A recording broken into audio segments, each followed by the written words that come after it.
Добрый день, уважаемые участники и гости Международного научно-образовательного форума.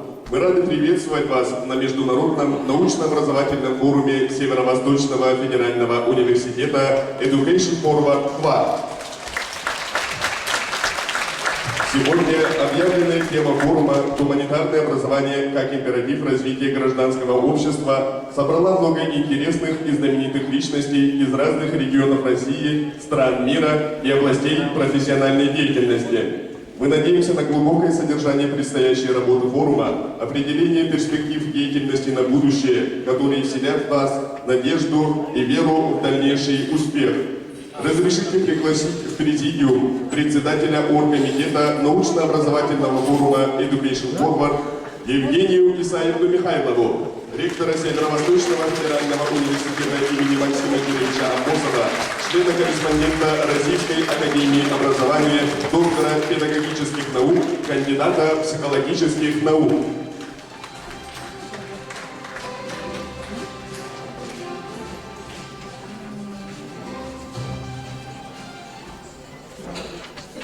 А также почетных гостей форума: Дегтярева Александра Николаевича, председателя комиссии Государственной Думы Российской Федерации по вопросам депутатской этики, члена комитета Государственной Думы по науке и научно-юридическим технологиям, кандидата технических наук, доктора экономических наук, профессора, академика Российской академии естественных наук, члена-корреспондента Академии наук Республики Башкортостан, действительного члена Петровской академии наук и искусств.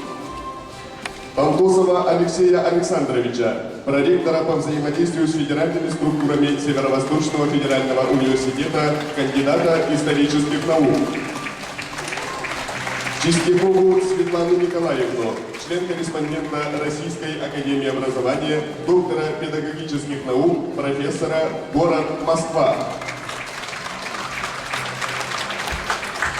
Гузеева Вячеслава Валерьяновича, профессора Академии повышения квалификации и переподготовки работников образования, доктора педагогических наук, главного редактора журнала «Педагогические технологии».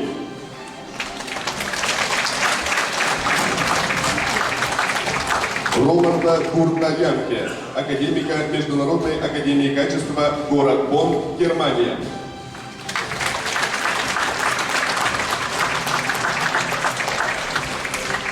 Бенуа РВ, сотрудника по вопросам образования Высшего национального учебно-исследовательского института образования молодежи с особыми образовательными потребностями, доктора педагогики, главного редактора «Новый журнал адаптационного образования», город Париж.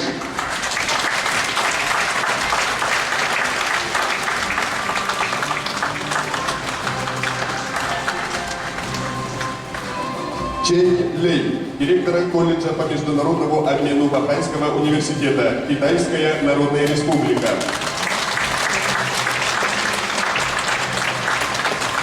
Тац Анатолия Моисеевича, доцента кафедры экономики и образования Московского института открытого образования.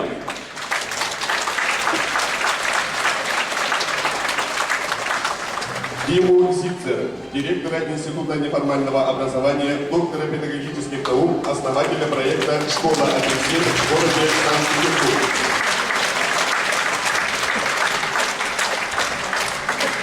Вершинко Александру Александровну, доцента кафедры коррекционной педагогики и психологии Республиканского Крымского инженерно-педагогического университета, город Симферополь, кандидата педагогических наук.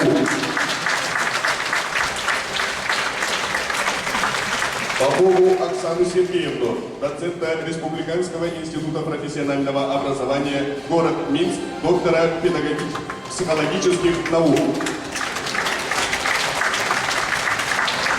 Анашкину Екатерину Борисовну, начальника информационно-методического отдела Центра информации и рекламы издательства «Тропа», кандидата исторических наук, город Москва.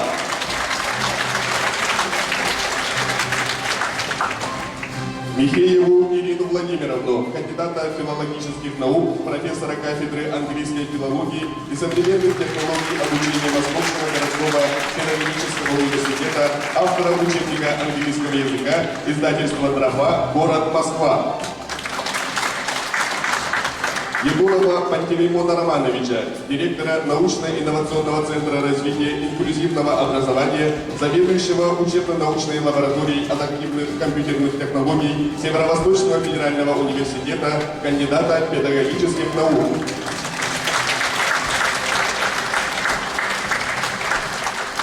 Михайлова Виктора Даниловича, доктора философских наук, профессора Северо-Восточного федерального университета.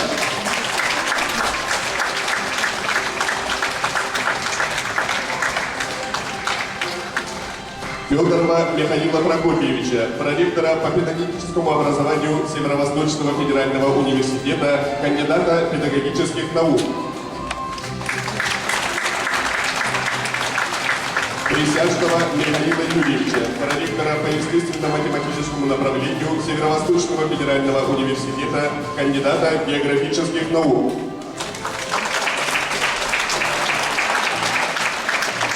Косолова Владимира Петровича, проректора по обеспечению жизнедеятельности Северо-Восточного федерального университета. Осипова Сафрона Сафроновича, заместителя председателя Президиума Совета по развитию гуманитарного знания Северо-Восточного федерального университета.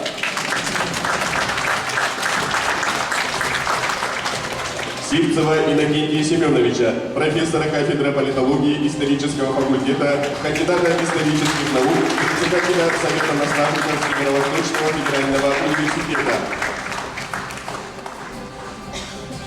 Ячковского Семена Николаевича, ученого секретаря Ученого совета Северо-Восточного федерального университета, заместителя председателя Координационного совета молодых ученых, кандидата политических наук.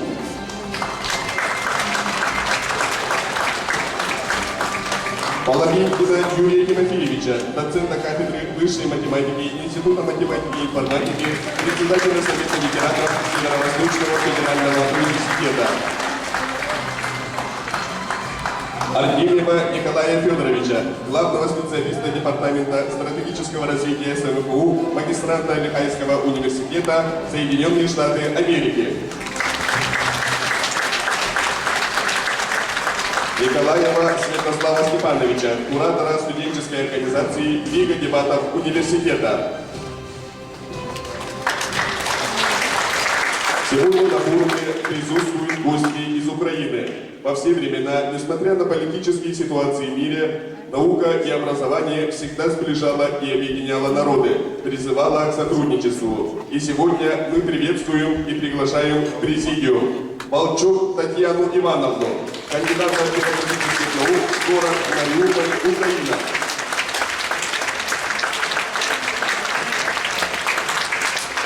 Быстрову Юлию Александровну, профессора Луганского национального университета имени Тараса Шевченко, доктора психологических наук, Украина.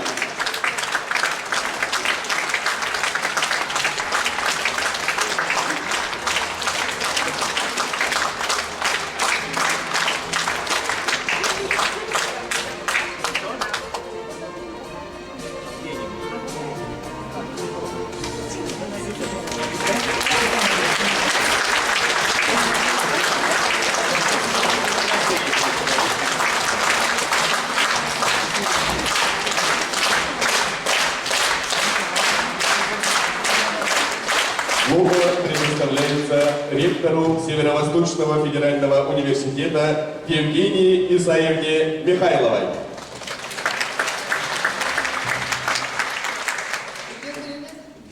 Добрый день, уважаемые участники второй международной конференции нашего форума, который с прошлого года носит название Education Forum. Очень приятно, что некоторых участников мы видим уже второй раз. И замечательно, что наши гости Якутии, приехали в дни празднования национального праздника ТГ. И, конечно же, хотелось вас приветствовать на древней земле Паланухов, пожелать вам счастья, здоровья. Ну и самое главное, в дни национального праздника всегда желаю благополучия, изобилия, благоденствия.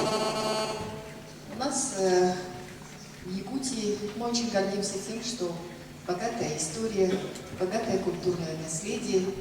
И, наверное, мы, возможно, много про это говорим. Иногда даже говорят, что вот Якутия все время смотрит в прошлое. Но мы не стоим взглядом назад, так скажем, и не двигаемся вперед спиной. А главное, мы идем вперед и, конечно же, памятуя о том, что у нас есть прошлое, хорошее прошлое, которое поможет нам войти в прекрасное будущее. Мы хотим сказать, что известные специалисты, знатоки, культурологи говорят о том, что в дни празднования Весеха, так по-русски звучит, надо обязательно получить благословение от Албищитов, которое вот сегодня здесь прозвучало. И, наверное, потому что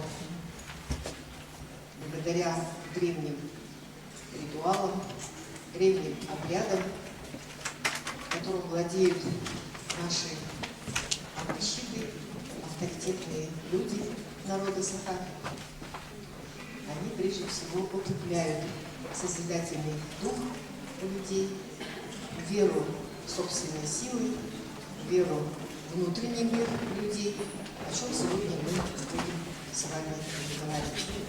Поэтому я хочу пожелать всем плодотворной работы, хороших вопросов, проблемных вопросов, вот о чем я буду в самом начале говорить в своем выступлении. Спасибо большое, что вы прибыли, что, несмотря на летний жаркий день, вы собрались в этом культурном центре Северо-Восточного федерального университета, и мы думаем о том, что как развиваться учебным заведением, и в том числе профессионально, ежегодно обогащаясь и получая знания, дополнительные знания, информацию и так далее. Конечно же, университет будет и далее развиваться. Разрешите мне подойти к трибуне или что у нас здесь значится. Я вот вижу, что здесь у меня написано музыкальная заставка. Она будет? Кто мне на этот вопрос ответит? Или я могу сразу подойти к... Спели уже, да? Спасибо.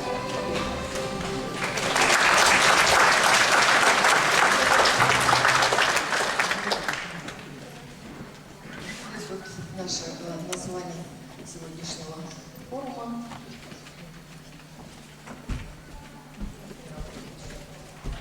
Можно следующий слайд? Вот и всех, значит, какое великолепие ожидает нас скоро. Это будет 28-29 июня. Ну и недавно был ИСЭК Олафо. И мы понимаем, насколько вот такие национальные праздники, выражаясь другим языком, помогают воспроизвести национальную культуру, идентичность, ну и, конечно, языки народа. Следующий, пожалуйста, слайд. Вот здесь вот я хочу показать некоторые данные. Видно, да? Значит, вот 53%, ну вы в курсе, может быть, слышали, что 4-й год, ну в этом году мы как раз заканчиваем Северо-Восточный федеральный университет и Сибирский федеральный университет. Наши ученые работают над тем, чтобы провести форсайт-исследования, заглянуть в будущее. Ну, заказ президента республики Егора Борисова был заглянуть даже до 2050 года. Но это оказалось гораздо легче сделать, чем, например, заглянуть в 2018 год, допустим. Ну и когда проводили опрос, особенно среди тех людей, которые проживают в сельской местности, а у нас проживает в сельской местности 36%, ну, оказалось так, что действительно связующим таким звеном, связующей нитью между поколениями являются национальные праздники. Это вот колонка на коричневого цвета, темно-коричневого, и чем значит, моложе респонденты, а их было более 10 тысяч человек, оказалось так, что и молодые, и значит, люди в возрасте считают, что одним из основных средств или инструментов воспроизводства национальной культуры являются национальные праздники. А чего нельзя сказать про другие, которые, значит, опять-таки, если посмотреть, идет небольшая, скажем, утрата национальных традиций. Ну, понятно, что сегодня молодые люди не хотят заниматься традиционным укладом хозяйствования. Ну и есть проблемные вопросы, которые касаются вера, скажем, в народную медицину или воспитания национального характера. Так, следующий слайд, пожалуйста.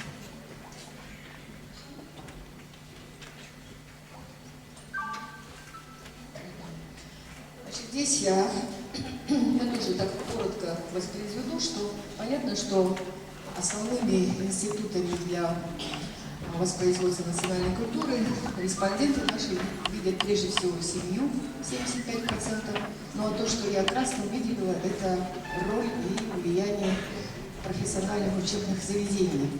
И только, значит, 8%, примерно 8% опрошенного населения говорят о том, что вот так влияет те преподаватели, те учебные заведения, которые сегодня обучают молодых людей на то, чтобы мы могли сказать, что есть средства, есть инструмент для восстановления или для воспроизводства национальной культуры у нас в Якутии. Но здесь опрос не обязательно проводится только среди якутов. Практически в наших вопросах принимали участие все национальности, представители народов, проживающих у нас в республике. А их более 120. Вы знаете, что в Российской Федерации проживает более 200 национальностей, языков работающих 180, ну и 40 официальных языков. И мы очень гордимся, что в нашей республике два государственных языка, русский и якутский, и 5 официальных языков: венский, латвийский, чукотский, кадырский и болгарский. То здесь вот, если будут вопросы, то что прямая такая зависимость, мне, конечно, это тоже очень, с одной стороны, удивило, но это вполне ожидаемо. Насколько у нас есть средства массовой информации, насколько у нас в интернете, что мы издаем на каких языках и так далее, и сколько это, скажем, становится потребностью повседневной жизни, особенно нашей молодежи. Так, следующий слайд, пожалуйста.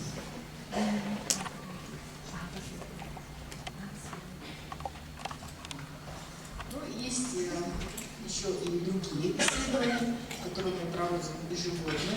И в том числе я хотела сказать о тех исследованиях, которые проводит Российский союз риэлторов. Ну и понятно, что, к сожалению,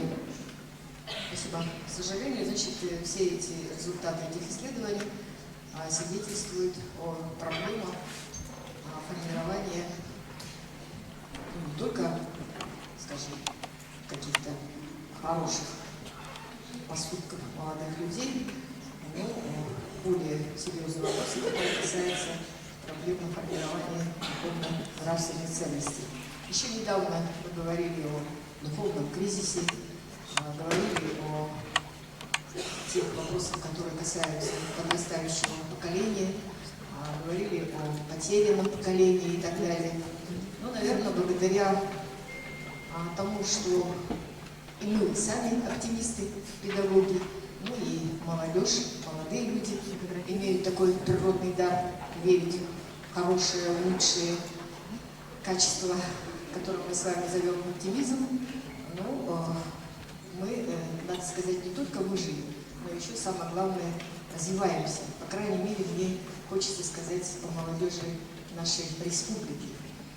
И при этом я хочу затронуть вторую проблему, которая касается взрослого населения, людей, от которых что-то зависит в принятии таких нормативных актов, ну, то есть законы, например, или постановления правительства, распоряжения, которые напрямую влияют на условия, которые формируют, скажем, мировоззрение, формируют условия получения образования и воспитания культурных ценностей у молодых людей.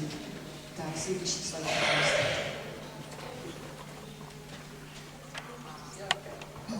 Отметила большим-большим знаком минус.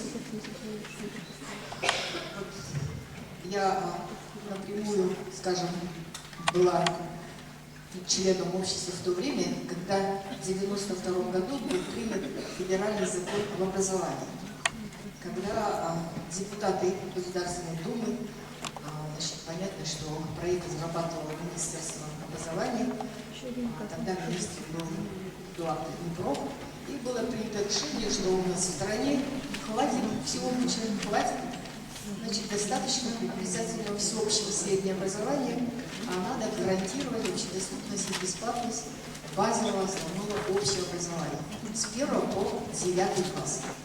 Вот хочу сказать, что, к сожалению, в Конституции Российской Федерации, статья 43, против которой я вообще-то тоже выступала в 1993 году, тоже гласит, что государство, значит, гарантирует только с 1 по 9. Ну и среднее профессиональное появилось чуть позже. Ну и получалось так, что 10-11 класс молодые люди, как тогда говорили очень известные педагоги, говорили о том, что к нам приезжали специалисты и из Санкт-Петербурга, и из Москвы, критиковали меня, что у меня, у заведующей Якутским городом, отсталый взгляд, что сегодня никого учиться за уши тащить не стоит, и если они не хотят учиться, пусть идут и работают. Но мы с вами понимаем сегодня, по истечению лет, куда могли в то время, это 93-й год, начало, куда могли идти работать молодые люди, подростки 15, 16, 17 лет, когда некоторые директора школ, 10 класс, стали принимать конкурсные основы. Вот этот пример я показываю и говорю для того, чтобы мы, педагоги, конечно же, были всегда на страже. И мы, если имеем вопрос, всегда умели его задавать. Если мы хотим что-то поменять, у нас должно быть стремление, чтобы это сделать. И когда ко мне пришли родители учащиеся 26-й школы, ну, вы понимаете, есть организатор, но, значит, как-то мне никакого почти дела не было до федерального закона. Я еще не дошла до такого уровня, чтобы рассматривать законы и так далее. Это я потом созрела, что надо на законы вообще-то прежде всего смотреть. На положение, на порядок и так далее. Пришли родители 26-й школы, возмущенные, обозвали меня пионерский комсомольский мафиози. Ну, в то время это, наверное, модно было. Но меня очень, конечно же, озадачило и в данном случае и поведение директора школы. Я, понятное дело, отменила ее приказ. И добрую половину своих же выпускников школа не хотела принимать 10 класс. Говоря о том, что вот они там учились на тройке, вот у них поведение было такое, вот там родители такие-сякие, ну и все такое. То есть набор субъективных причин. Потом, понятное дело, мы, значит, когда стали решать о том, что нужно разработать свой республиканский закон об образовании, который мы разрабатывали в течение почти 3 лет. И благодаря депутатам Государственной Думы, то есть нашего Государственного собрания ОТУМ, конечно же, мы приняли закон, который противоречит федеральному закону. И когда я стала работать министром, буквально с 90, в министерство я пришла в 96 году, и практически ежегодно Генеральная прокуратура, проверяя, писала о том, что мы должны поменять свой закон в сторону того, чтобы привести в соответствие с федеральным. Но я держалась. Коллеги, конечно же, поддерживали, держались. И с 1 по 11 класс у нас обязательное, общедоступное, бесплатное образование, слава Богу, работало. Я писала отписки в том, что наш закон не ухудшает, а улучшает положение детей. И в 2000 году, в январе, На большом всероссийском совещании в Кремле я выступала, 5000 делегатов, Олег Николаевич Смолин выступал, депутат Государственной Думы. И я говорила о том, что вот тут мы говорим о 2,5 миллионах подростков, которые, извините, без занятий, то прежде всего, конечно, надо посмотреть, что у нас в законе. И закон был изменен, слава Богу. Сейчас новый закон работает, где с 1 по 11 класс у нас общедоступность и бесплатность всеобщего среднего образования. И, конечно же, еще добавлено нашими депутатами среднее профессиональное образование. Вот этот пример я говорю для того, чтобы, опять-таки, мы больше укреплялись во мнении, что если мы с чем-то не согласны, с каким-то положением, пусть это будет закон, пусть это будет положение, порядок, нормативный акт и так далее. И если есть вопросы, у нас достаточно должно хватить и желания, и интереса, чтобы это все поставить на нормальные рельсы. Или вот, например, введение единого государственного экзамена с 2001 года в обязательном порядке.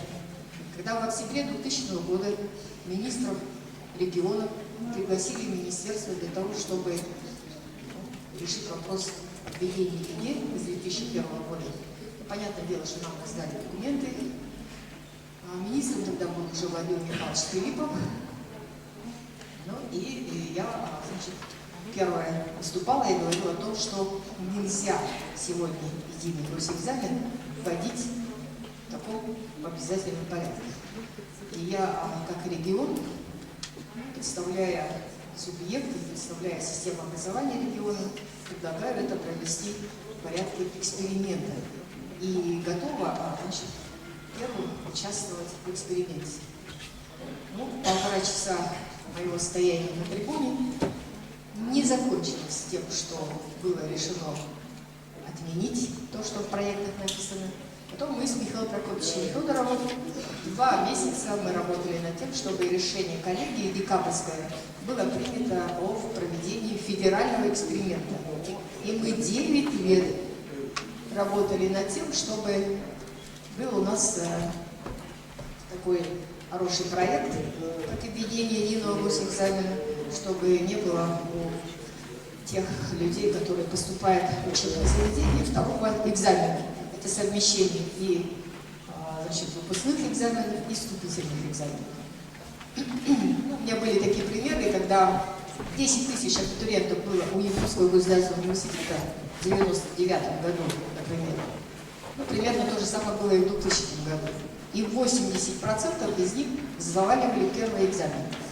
И, конечно же, вы помните, какие очень хорошие анализы делали проректора университета, академии, которые говорили о том, что в школе плохо учат.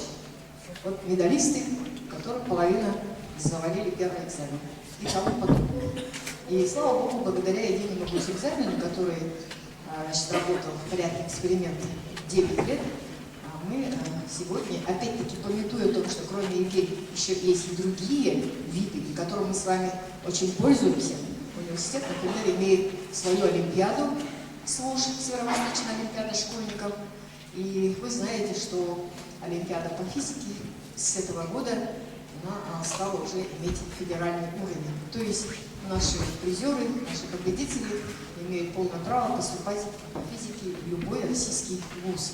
Вот это то, что сегодня может молодым людям предложить университет.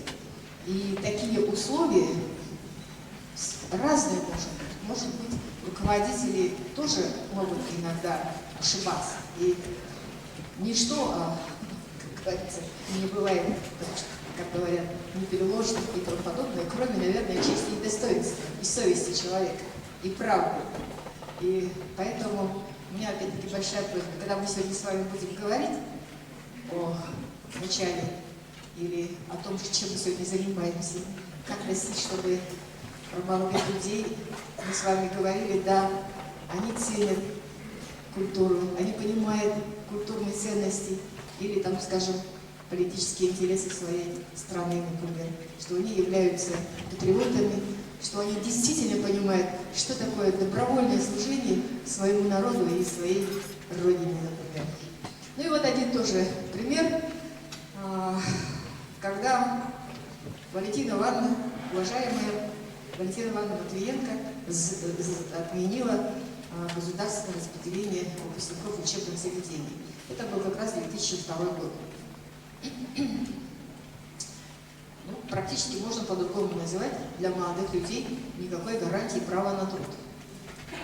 Ну и мы в республике, значит, понятное дело, решили, что, конечно же, наверху решают, но наше дело решить так, чтобы у молодого человека были условия, чтобы было право выбора. И мы ежегодно принимаем постановление правительства, квотируем рабочие места. Конечно, многие акционерные компании вначале отказывались.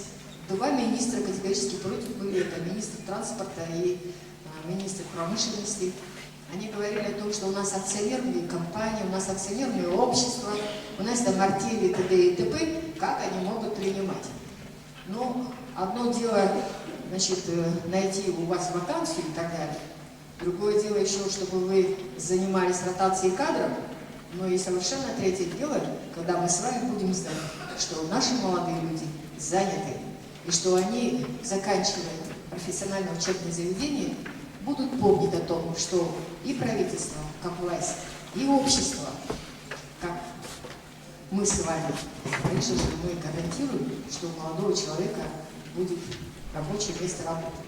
И мы специально, значит, написали еще и о том, что молодой человек может воспользоваться, может ехать туда, куда его направляет, а может и не, скажем, не ехать по этому направлению, согласно постановлению по квотированию, а может выбрать свой путь развития. И вот в этом плане никакого такого категорического распределения у нас нет, у нас есть квотирование рабочих мест. И слава Богу, благодаря этому ежегодно у нас трудоустраиваются выпускники почти 100%. 75-80% у нас устраивается по специальности. А что еще надо? Я думаю, что это главное, чтобы молодые люди знали, что о них заботятся. А вот когда вот всего этого бы не было, наверное, мы бы по-другому бы говорили. Я знаю, что у многих, значит, моих коллег, которые в то время работали руководителями системы образования, будь то в Татарстане, Башкирии, в других российских регионах, конечно же, подобные нормативные акты тоже принимались. И очень бы хотелось, чтобы у нас с вами в этом плане была своя добрая воля по решению тех проблемных вопросов, которые возникают и не должны возникать у молодых людей. Так, пожалуйста, следующий. То есть это я к тому, что, да, старшее поколение поругивает молодежь, но опять-таки старшее поколение и органы власти, конечно же, должны думать о том, чтобы самим не провоцировать, самим не загонять молодых людей в такие условия, что они вынуждены отрицать, вынуждены защищаться. И, конечно же, в конечном счете вдруг мы начинаем говорить, откуда такая разрушительная сила, откуда они появились, эти экстремисты и так далее. Я всегда говорю, что это зависит от нас самих. Пожалуйста, следующий слайд. Здесь вот я хочу сказать, что да, благодаря стойкости, благодаря тому, что власть у нас имеет сегодня на самом высшем уровне уже совершенно другое видение и твердости руки президента, его мудрости, мы сегодня очень говорим, что ситуация поменялась. И даже это можно на конкретном примере здесь у нас в Якутии, например, говорить. И у наших учащихся, у наших студентов, я еще по выборам наших руководителей являюсь председателем Совета руководителей профессиональных учебных заведений, Совета ректоров вузов, которые находятся здесь в республике. У нас есть вот общий такой вывод, что активный интерес молодежи повышается, есть очень серьезный интерес, и вы в начале слайда тоже видели, и к истории, и к вопросам семьи, и воспитания детей. Меня, например, это очень радует, когда студенты наши задают вопросы и сами влюбляются, заводят семьи и так далее. Но, с одной стороны, это для ректора несколько накладно, что надо иметь, скажем, отдельные комнаты и тому подобное. Но это жизнью называется. И мы, конечно же, должны здесь поддерживать. Очень приятно, что большинство, подавляющее большинство молодых людей понимает, что путь к успеху только через труд. Вот я всегда привожу в пример Виктора Даниловича Михайлова, который всегда говорил, а я его лекцию помню, он говорил о том, что отцом богатства является труд. Да, Виктор Данилович? Ну, я знаю, что он один раз мне сказал, что это не я так думал, а мне не важно. Мне важно, что это сказал профессор Виктор Данилович Михайлов. Дальше, пожалуйста. Вот, у нас есть, ну, не скажу, что лозунг или девиз, но мы общим собранием преподавателей, а их более 1500, приняли решение, что Северо-Восточный федеральный университет – это университетское пространство, которое наполнено добротой, любовью, доброжелательным отношением, оптимизмом, ну, конечно, положительными эмоциями. И очень приятно, когда к нам приходят гости. Вчера был мэр Стамбула, доктор Топбаш, который сказал: я чувствую, что в университете есть культура. Мэр Казани Алексей Раисович сказал о том, что надо же, они меня откуда знают, они все со мной здороваются. Ну, понятно? Не то, что студенты здороваются на всякий случай, это у нас так принято здороваться. Здороваться — это значит пожелать здоровья, потому что и тебе в ответ пожелают здоровья. В прошлом году, 5 марта, был министр образования и науки Российской Федерации Дмитрий Викторович. Я даже не знала, что он дал такое интервью, это потом появилось в средствах массовой информации. Ну и я думаю, что вы все прочитаете. И я очень горжусь тем, что наши студенты, их вообще недавно, до сессии было 20 тысяч, сейчас 19 тысяч пока осталось, но еще 2000 должны закончить. Но у нас будет новый набор, более 4000. Вот наши студенты имеют свои общественные организации. И когда в прошлом году на совещании в Казани федеральные ректоры говорили о сетевых проектах, которые мы могли бы вместе реализовывать, я сказала о том, что у нас будет единственный хороший федеральный проект, и очень надеюсь, что коллеги поддержат.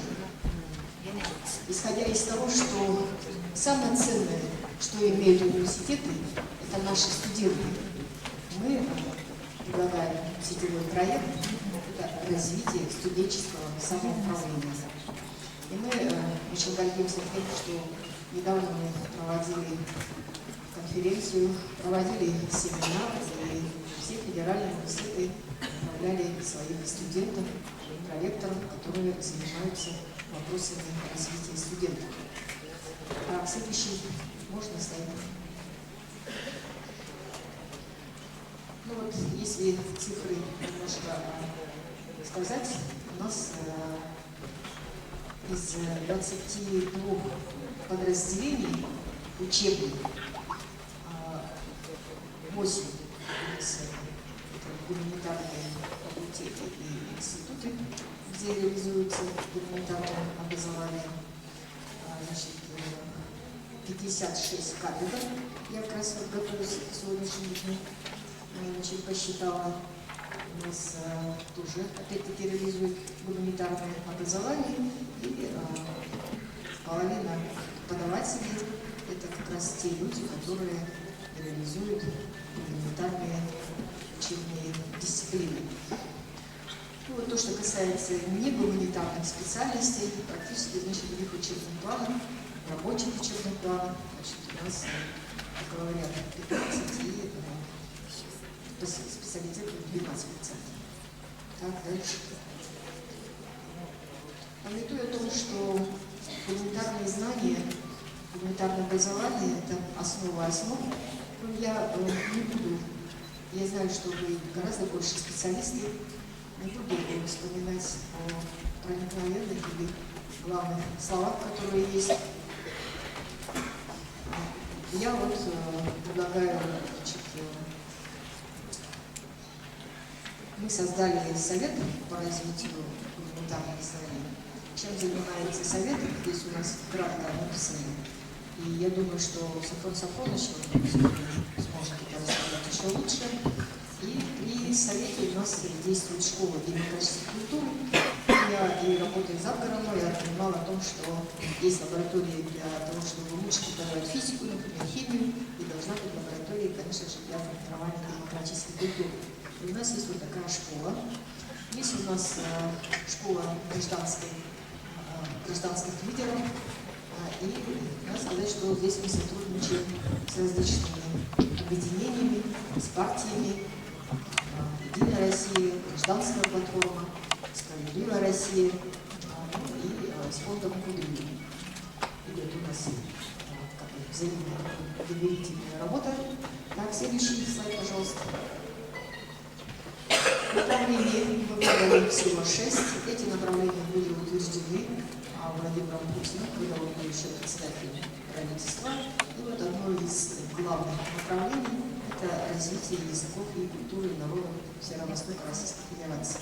И надо сказать, что в этом направлении мы стараемся, изо всех сил.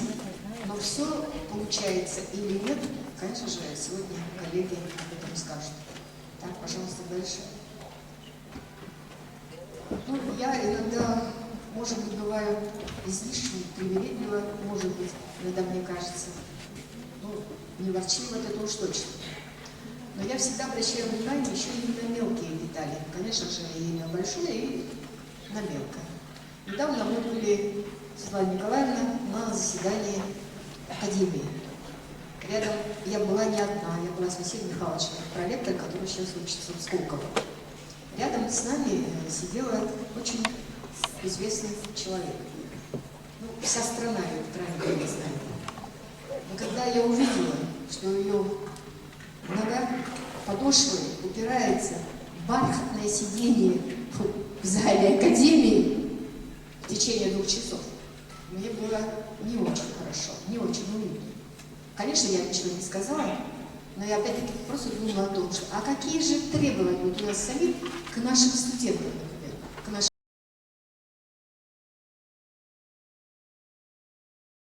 учащимся.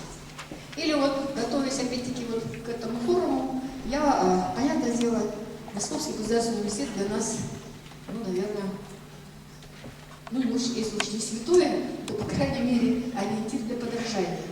Вот я открыла исторический факультет сайт, посмотрела. Вначале мне очень нравилось. Хорошее рассуждение, что такое хорошее гуманитарное образование и так далее. И вот наткнулась на то, что к ним поступают такие-то дети, что у них есть выпускники, которые тоже, понятное дело, направляют своих детей, внуков и все такое. И вот эта вот фраза «простые семьи». Я не знаю, я не делю никогда людей простые. У меня сразу же, благодаря моей учительнице русского языка, которая в 5 классе говорила, не бывает сына простого охотника, потому что нет сложного охотника. И вот это я так запомнила с 5 класса. И когда МГУ пишет про простых семей, у меня возникает вопрос, что это такое? В общем, я хочу на этом пока остановиться. Вопросов, конечно же, у нас много. Мы ждем от вас советов, рекомендаций. Хотелось бы, чтобы, не 1, 2, 10, что надо сделать конкретному университету, для того, чтобы выпускники были развитыми, образованными, широко эрудированными. И что для этого требуется? Или выучить гимн, как Карл Георгиевич Башарин, наш профессор, говорит, или значит, оседлать только свою профессию и быть профессионалом, например. И что сегодня является главной ценностью для всех, кто живет на этой планете. Мира вам, добра и счастья. Спасибо.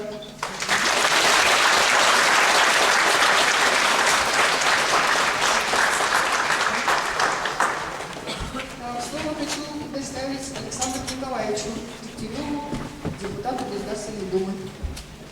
Российский ученый и политик, деятельный член Петровской академии наук и искусств Александр Николаевич Дегтярев внес значительный вклад в развитие высшего профессионального образования России. Автор и соавтор свыше 160 научных и учебно-методических работ, в том числе 20 научных монографий, 15 учебных пособий. Результаты научно-педагогической деятельности профессора Дегтярева признаны научной общественностью России.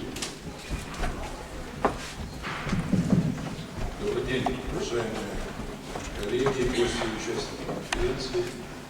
Я с большим удовольствием приветствую вас от имени Государственной Думы, всех участников международного форума. Рад, что он стал уже традиционным, как уже Евгения Исаевна сказала. И здесь я вижу представителей и иностранных. Не нужно. Вы стаканчик отберите.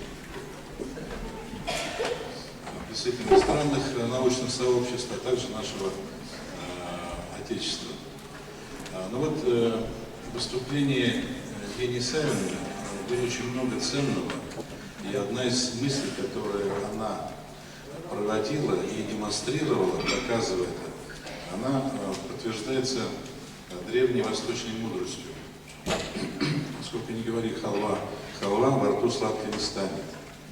То есть для того, чтобы реализовать ту выдающуюся гуманистическую миссию, которой обладает университетское сообщество, конечно же, необходима та институциональная основа, которая все это обеспечивает. Так вот, мое выступление, оно будет посвящено именно институциональной основе той государственной образовательной политики, которая и обеспечивает, в том числе и гуманистическую миссию образования. У меня это очень большая лекция, с которой я выступал в Санкт-Петербурге, в Сколково, в Высшей школе экономики, поэтому я не утруждаю вас большими и серьезными научными сентенциями, возьму лишь несколько сюжетов из этого материала, а весь материал останется в этом университете для того, чтобы профессоры, а также бакалавры, магистры, аспиранты и докторанты университета могли с этим материалом познакомиться. Так, ну что, поехали, да?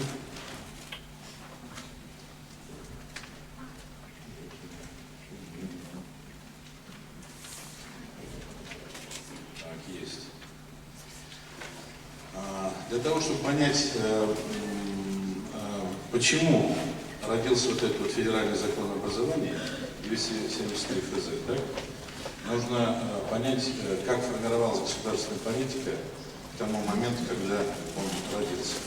Вот здесь Евгения Исаевна критиковала закон 92 года, и это справедливо, потому что это был закон, который родился в результате ответа на вызовы времени того, 20-летней давности, 92 года, когда вся страна в эйфории демократических преобразований созидала новую законодательную базу. И мы, вот модель вот этого, с левой стороны здесь якобы я представляю, так сказать, любую социально-экономическую модель, в том числе система образования, она претерпевала изменения так сказать, в результате поиска своих драйверов развития под воздействием как внешних, так и внутренних факторов. Так, ну что, поехали дальше. Стоим. Мы знаем о том, что инструментов для реализации различных проектов и модернизации систем бывает несколько. Они здесь представлены. Я не буду вам читать только истины. Но тут не работает это. В результате воздействия драйверов развития, значит, мы видим, что система меняется, она переходит из одного состояния в другое. Точно так же закон 92 года и закон 2013 года коренным образом отличаются друг от друга. Знаете, мне столько воды не нужно, я даже за один столько не выпью. Здесь стоит вода. Нет, заберите, пожалуйста. Это лишнее. Я понимаю, я точно столько не выпью. Так вот, мы перешли к новой системе законодательства в сфере образования. Почему? Потому что система образования претерпевала в течение этих 20 лет постоянные вызовы, глобальные вызовы, я здесь их назвал. Значит, страшная демографическая ситуация, которая у нас стала результатом тех процессов, которые страна переживала в 90-е годы. И вы знаете о том, что число выпускников нашей школы уменьшилось вдвое, как в стране, так и практически во всех регионах. Отсюда очень жесткая конкуренция за абитуриентов во всей системе образования. Значит, глобальный вызов времени относится, конечно, самоизменение парадигмы развития государства. Ведь мы в 90-е годы, как я уже говорил, в состоянии эйфории стремились построить демократическое государство. Мы прошли 20-летний путь. Мы сегодня хотим, чтобы наше государство было мощным, конкурентоспособным на мировой арене, в том числе и в первую очередь в системе образования. Поехали дальше. Серьезным вызовом стало также наше подписание Боннской конвенции в 2003 году. Серьезнейшим вызовом стало подписание и участие в ВТО. Мы еще не знаем, что такое ВТО, мы еще не поняли этого. Мы только думаем, что ВТО это морковка, картошка лучшая, там израильская или какая-то, да? Значит, это не так. И это не все. Завтра будет мощная борьба за систему образования. Следующий слайд.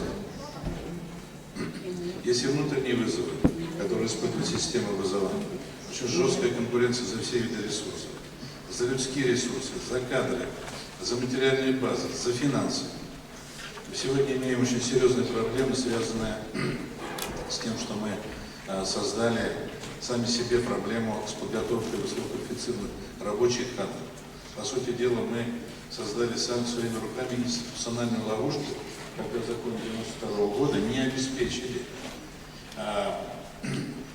заботу о профтехобразовании вот тем собственникам, которые растащили государственную собственность по своим ОАО, ООО или по карманам. И государство осталось один на один с этой проблемой. И в условиях падения экономики десятки раз, мы, конечно, эту тему провалили. И сегодня мы не имеем нормальной системы подготовки рабочих кадров. Именно поэтому отчасти. Значит, начальное профобразование у нас перешло в статус среднего профобразования. Потому что мы всем своим отношением к рабочим людям создали атмосферу неприятия молодежи, рабочих профессий. Как у нас получается? Два школьника, Петров и Сидоров. Петров чуть получше учится, а Сидоров чуть попозже. Учительница ему говорит: Сидоров, ты дурак, ты пойдешь учиться в ПТУ. Приходит Сидоров домой, мать ему говорит: Петя, почему у соседки сын Ваня учится хорошо? Наверное, тебе придется идти в ПТУ, ты никуда не годишься. Мы сами создали такую атмосферу.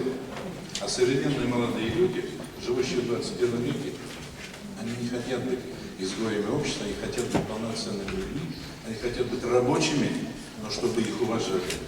Теперь они будут получать диплом о среднем образовании. Это один из путей повышения мотивации. Следующий слайд. Но дело в том, что наша система образования обладает очень мощными конкурентными преимуществами, которых нет ни в одной системе образования в мире. Создана еще при Петре I мощная сеть светского образования, развитая во все последующие годы истории Российской империи и Советского Союза. Конечно, она выдержит все испытания, поэтому степень выживаемости у нее очень велика. Ну, наконец, основным конкурентным преимуществом нашей системы образования является вот сидящие здесь профессора и преподаватели, а также молодая генерация наших коллег, которые также здесь находятся в этом зале. Следующий слайд. Три основных участника этого процесса в стране любой: государство, общество и личность. Вот третий участник формирует систему образования. Государство пишет закон, то есть правила игры, по которым мы говорим. Общество, это общество гражданское, а также профессиональное, вот мы с вами. Значит, и личность, это каждый в отдельности. И школьники, и студенты, и профессора, и министры, и обыватели. Как отвечать, как участие принимает в ответе на эти вызовы государства? Ну, один из примеров – это пакет указов президента, когда он в мае 2012 года вступил в должность. Там есть и про нас, про образование. Поехали дальше. Ответ на эти вызовы со стороны государства – это закон образования. Общество как реагирует? Значит, мы сегодня в этом законе образования зафиксировали, что есть общественный контроль за деятельностью государства. Открытая система образования – это есть ответ на вызовы общества, которое хочет знать, как работает школа, колледж и университет по подготовке кадров, по подготовке тех детей, которому оно отдает на обучение, профессиональную подготовку. Поэтому сегодня университету нравится, но это не нравится, должны на своих сайтах иметь информацию о том, какие предметы есть в программе обучения, а как меняется методика преподавания, как улучшается качество преподавания и как оплачивается труд профессоров и преподавателей. Поехали дальше. Еще есть там ряд примеров, но из экономии времени я уж не буду все перечитывать. Это вы все получите себе в ректорате. Развитие институтов государственно-частного партнерства – это тоже ответ на вызовы времени. Только это ответ общества на вызовы времени. Потому что мы сегодня точно хотим, чтобы наши корпорации участвовали в подготовке наших специалистов. Они просто критиковали. У вас плохие студенты, вы такие нам не нужны. Где вы, корпорации, когда мы готовим этих студентов? Почему плохо участвуете в разработке профессиональных образовательных стандартов?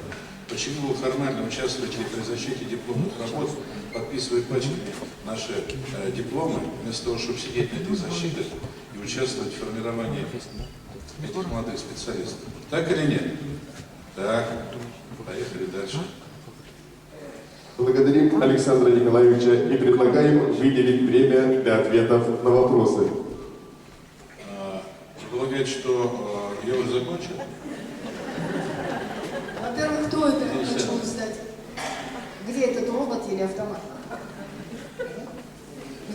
Евгений Александрович, позвольте мне еще один. Да, пожалуйста, я Спасибо. не ограничиваю вас. Так,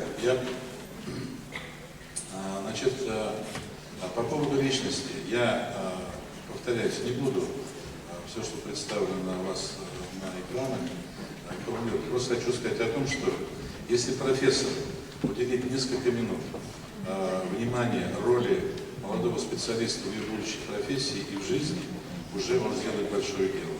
Я думаю, что мы всегда сможем найти для этого возможность. Дальше, пожалуйста. Следующий слайд. Про патриотичность. 15 минут. Значит, если мы на работе задержимся, сделаем больше, уже будет хорошо. А если еще раньше с работы уйдем, совсем будет здорово. Хотя бы уже в эту патриотичность. Для этого не обязательно с флагами ходить. Нужно просто работать, заниматься своей деятельностью. Дальше, пожалуйста. Значит, два слова по этой картинке. По сути дела, государство изменило стиль управления системой образования. Если раньше был директивный стиль управления, то сегодня государство в лице министерства и других органов управления реализует систему регулирующего воздействия. Один пример. Ввели ЕГЭ, и все. Если ЕГЭ сдают дети, значит, школа работает, ничего не нужно менять. Ввели федеральный государственный образовательный стандарт. Если его выполняет университет по этому направлению подготовки специалистов, значит, университет молодец. А если не выполняет, значит, приходится принимать уже необходимые меры. Не надо топать ногами, не надо ни на кого кричать. Не выполняется федеральный государственный образовательный стандарт. Или еще один пример. И на этом я закончу иллюстрацию вот этой картинки. Это грантовая система. Раньше едет министр в Москву, едет ректор в Москву, выпрашивает деньги. дай на ремонт, дай на лабораторию, дай на профессоров. Сегодня не надо. Объявляются гранты, значит, по всем направлениям деятельности высшей школы. Все университеты представляют свои проекты. Выиграл грант, получил деньги. Грант не выиграл, деньги не получил. Поехали дальше. Значит, в 1992 году одна статья из этих вот 10 строчек открыла ящик Пандоры. Значит, система негосударственного профессионального образования. Но он был необходим. Мы же в рынок пришли. Поехали дальше. Следующий слайд. К чему это привело? Это привело вот к этой кривой. Значит, мы здесь видим синяя кривая, это консолидированный бюджет системы образования Российской Федерации. Значит, от 100 миллионов до 2,5 триллионов рублей. Да, конечно, другие деньги. Но вот эта кривая, она очень характерна. Это и есть государственная образовательная политика. Красная кривая – это бюджет высшей школы от 15 до 50, до 500 миллиардов рублей.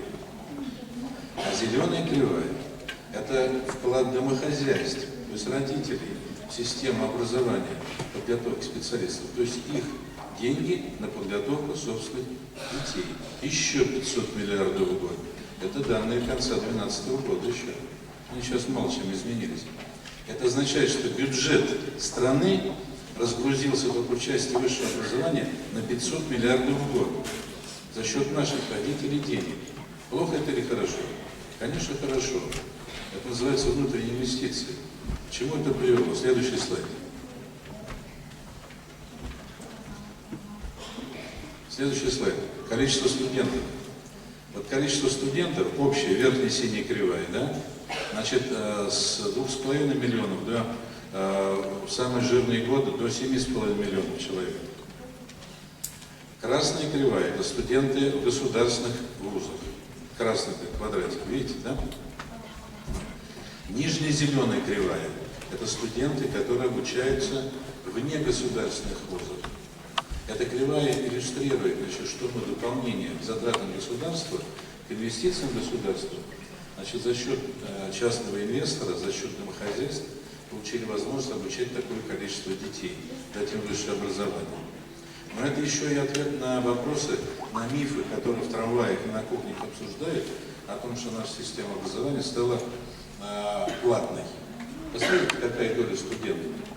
Платная, а какая в университете. Посмотрите, синие квадратики – это количество студентов, обучающихся в государственных вузах на платной основе.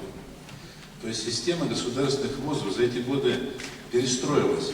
Она нашла себя в этой нормативной базе и в этих рыночных отношениях. Следующий слайд, пожалуйста. Следующий слайд. Значит, изменилось само отношение общества. Значит, у нас у старшего поколения один был диплом, значит, и была жизненная парадигма такая, образование на всю жизнь. Получил диплом инженера, и ты, значит, вот от инженера там, до пенсионера вот на одном заводе, в одном цехе. Сегодня молодежь нуждается в мобильности, она сегодня нуждается в различных формах образования. Поэтому образование через всю жизнь. Сегодня образование получает и старшее поколение. Я вот доктор наук, профессор, академик, я продолжаю учиться. Это я молодым говорю. И это нормально. Следующий слайд. Еще одна картинка. Ответ на мифы о том, что наша система, что государство ушло из высшего образования. Вот верхняя синяя кривая, да, это объемы финансирования, которые направляются государством на высшее образование. Вот с 90-го года со 100% мы упали к 2000 до 50%, и мы с вами это знаем, да? Почти до 50%, 53%.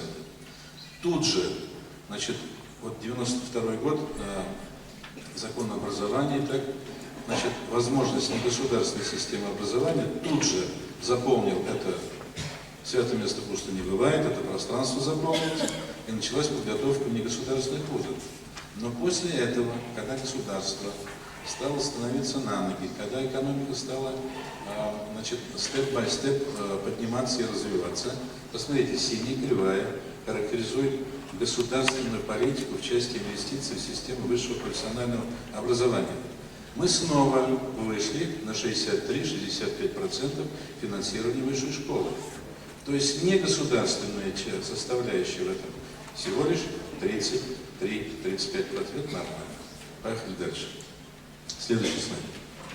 Что в итоге? Последняя картинка, и я стремительно приближаюсь к завершению своего выступления. Мы с вами чего в высшей школе добиваемся? Главная наша цель в чем заключается? Сегодня. Подготовка. Это было всегда.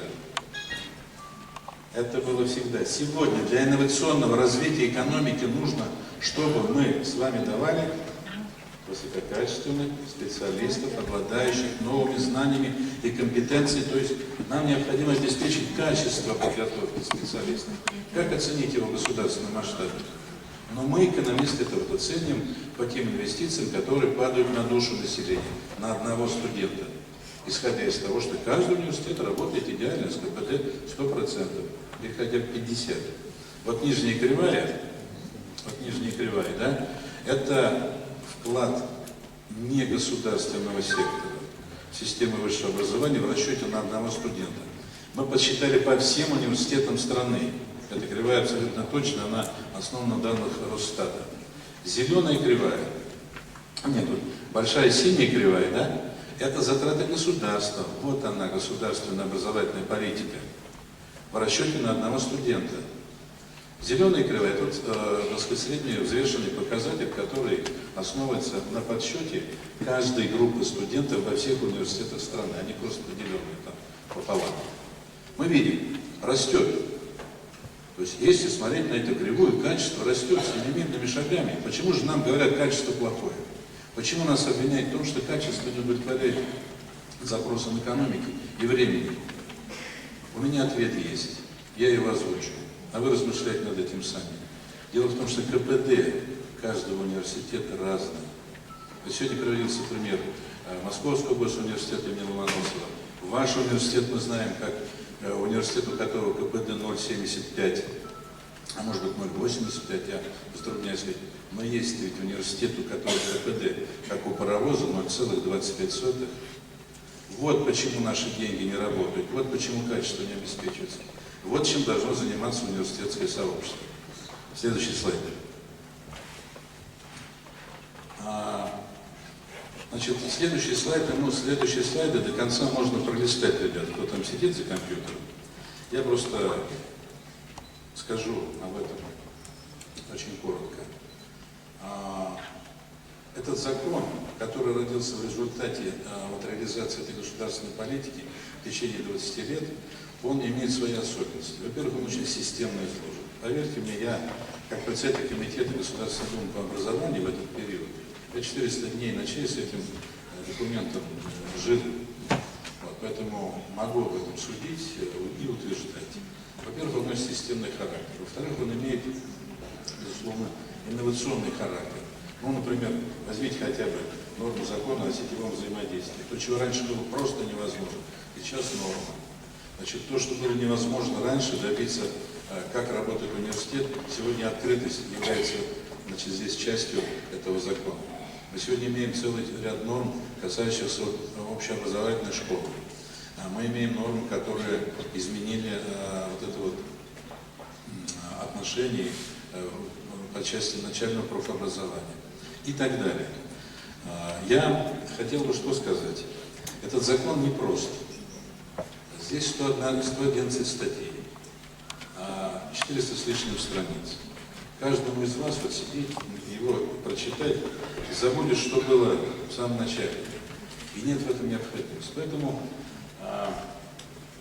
Государственная Дума, Алексей, будьте добры, Государственная Дума заботится о том, чтобы обеспечить правоприменительную практику этого закона, разработалась, и мы разработали, я могу сказать, что был автором проекта, мы разработали такую библиотечку, значит, из 22 брошюр, значит, которая составлена для всех целевых групп, значит, по правовому статусу педагогических работников, об образовании, о правах на образование с ограниченными возможностями здоровья. Для школьников, для пионеров, для пенсионеров, для педагогов, для профессоров, для законодателей. 22 целевые группы. Весь закон, что называется, расшит по целевым группам. Эта брошюра каждому из вас просто необходима как настольная книга. Ну, каждому своя. Вот. Мы направили это дело во все регионы. Значит, вы можете спросить у администрации своего региона, или в министерстве, не знаю.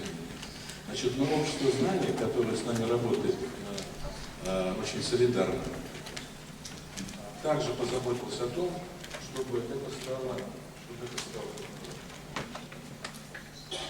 чтобы это стало достоянием не просто гласности, а стало понятным каждому. Значит, общество знания реализовало проект, который называется «У вас есть право». Я от имени Всероссийского общества знаний, от его президента Людмилы Ивановны Швецовой, зампредседателя Государственной Думы Российской Федерации, вам передаю большой привет. А поскольку наши педагоги являются основными просветителями, значит, вы вот можете получить эти брошюры. Одна брошюра называется «Учителю», вторая – студенту высшего образования, студенту среднего профобразования, родителям школьников и школьникам старшей ступени, и, наконец, родителям дошкольников. И у каждого есть еще электронная версия. Это вот как раз просветительская работа, нацелена на то, чтобы довести до сведения каждого гражданина России, а у нас ежедневно, значит, в школу, в университеты, в колледжи, в детские сады идут 40 миллионов человек. Они возвращают родители, это дети, то есть это педагоги, это дети, студенты и так далее. Они возвращаются домой, еще 40 миллионов человек обсуждают все эти проблемы. Это наше общегосударственное дело. И поэтому, говоря о государственной политике, я должен сказать, что задача государства, в частности законодателя, заключается в том, чтобы создать полноценное институциональное поле, на котором все участники этого процесса, государство, общество и личность, могут реализовать себя в полной мере, в том числе и в сфере гуманизации и гуманитаризации нашего образования. Спасибо вам большое за внимание.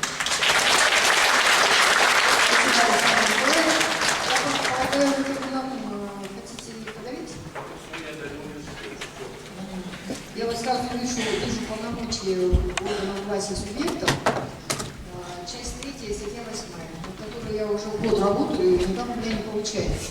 Я уже и с депутатом Госдумы, и с комитетом, никуда ездила, выступала в части того, что субъект, мы с 2010 года получали государственный заказ на подготовку кадров. И из-за того, что вышел хороший закон, конечно, нет слов, но статья 8, она сегодня не разрешает субъектам давать высшим учебным заведениям, которые имеют федеральный статус, ну, как мы, например, да, как сельхозакадемия, например, или Институт Арктики, Министерство культуры, давать заказ на подготовку кадров. Они могут только своим учебным заведениям, где они являются учредителями. Но запрета, опять-таки, нет. Поэтому очень серьезный вопрос, и спасибо, Александр Николаевич, я надеюсь получить ответ. Я понял, что вы давно научились обходить законы, поэтому у вас все получится. Почему это? Нет. Вопрос задать можно, да? Спасибо. Вопрос можно задать?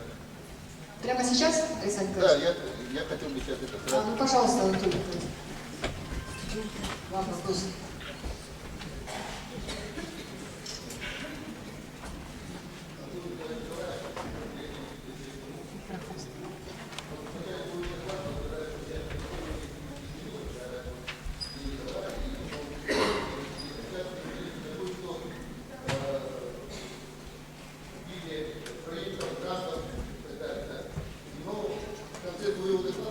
Упомянули о том, что у каждого института свой КПД, года 0,75, года 0,25 и так далее. Вот совсем недавно вот Российский фонд науки, РНФ, и вот проектная часть Министерства образования делали конкурс на проекты. Ну, в основном, конечно, если мы видим, ну, это не секрет, что в основном все выиграли там Москва, Питер, ведущие институты, да? И так получается, что регионы, у которых, ну, наш университет выиграл, там, проектов 5, и так далее, выиграли. Но есть институты, которые, может, совсем не выиграли. Да, это получается так, что региональные вузы, имея маленькие КПД и так далее, остаются за бортом вот этих проектов. В Государственной Думе и так далее, как можно продумать механизм вот, более-менее равномерного распределения вот этих финансовых средств, чтобы в целом в России вот это все развивалось. Спасибо. Я думаю, что дело тут, конечно, в том, что система деятельности Российского научного фонда еще не отлажена. Это был первый конкурс. И я лично разговаривал с Александром Витальевичем.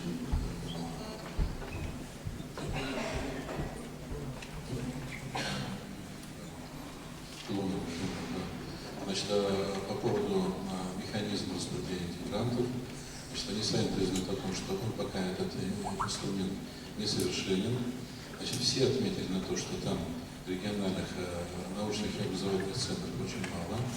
Вот я думаю, что следующие конкурсы исправят ситуацию. Они тоже в Госдуме об этом сказали. Дело в том, что я хочу вас поправить. Вы неправильно говорите о том, что региональные вузы маленьких нет. Разные есть. Есть региональные такие мощные, интересные университеты, вот, есть совершенно никчемные образовательные центры, университеты даже в Москве и в Питере. И вы знаете о том, что по итогам мониторинга многие из них тоже попали под этот топор. Ну, сейчас, надо сказать, вот по поводу мониторинга. Это один из инструментов, который нам всем не нравится. Значит, мой тоже университет попал в первый раз под эти, так сказать, журнала. Вот, но это заставило их встрепенуться и создать новые программы развития. Вот, многих это тоже подстегнуло. Но я могу сказать, как член межведомственной комиссии Минобрнауки, вот, что познакомившись с работой некоторых региональных филиалов, так вообще, конечно, волосы дыбом встают. Таких образовательных центров быть просто не должно. Это позорище, которое нас всех просто от одной краской черной мажет, это не должно быть. Поэтому надо от них избавляться. Спасибо большое. Ну, другим еще дать возможность выступить. Спасибо. Спасибо, Александр Николаевич. Я очень надеюсь, что мы с вами начнем сотрудничать. Очень надеюсь, что, понятно, если позволите, все бы, наверное, хотели у нас руководители подразделений, как бы мы хотели бы иметь документы, но относительно я так понимаю, толкования здесь в основном закон. Да, я понимаю.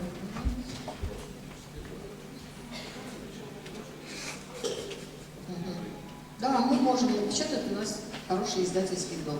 То есть вы нам разрешаете. Спасибо. Сейчас предоставить слово хочу Екатерине Борисовне Анашкиной. Екатерина Борисовна работает начальником информационно-методического отдела Центра информации и рекламы издательства «Графа», кандидат исторических наук, город Москва, и по концепции историко-культурного стандарта, традиции и новации. Да? Пожалуйста.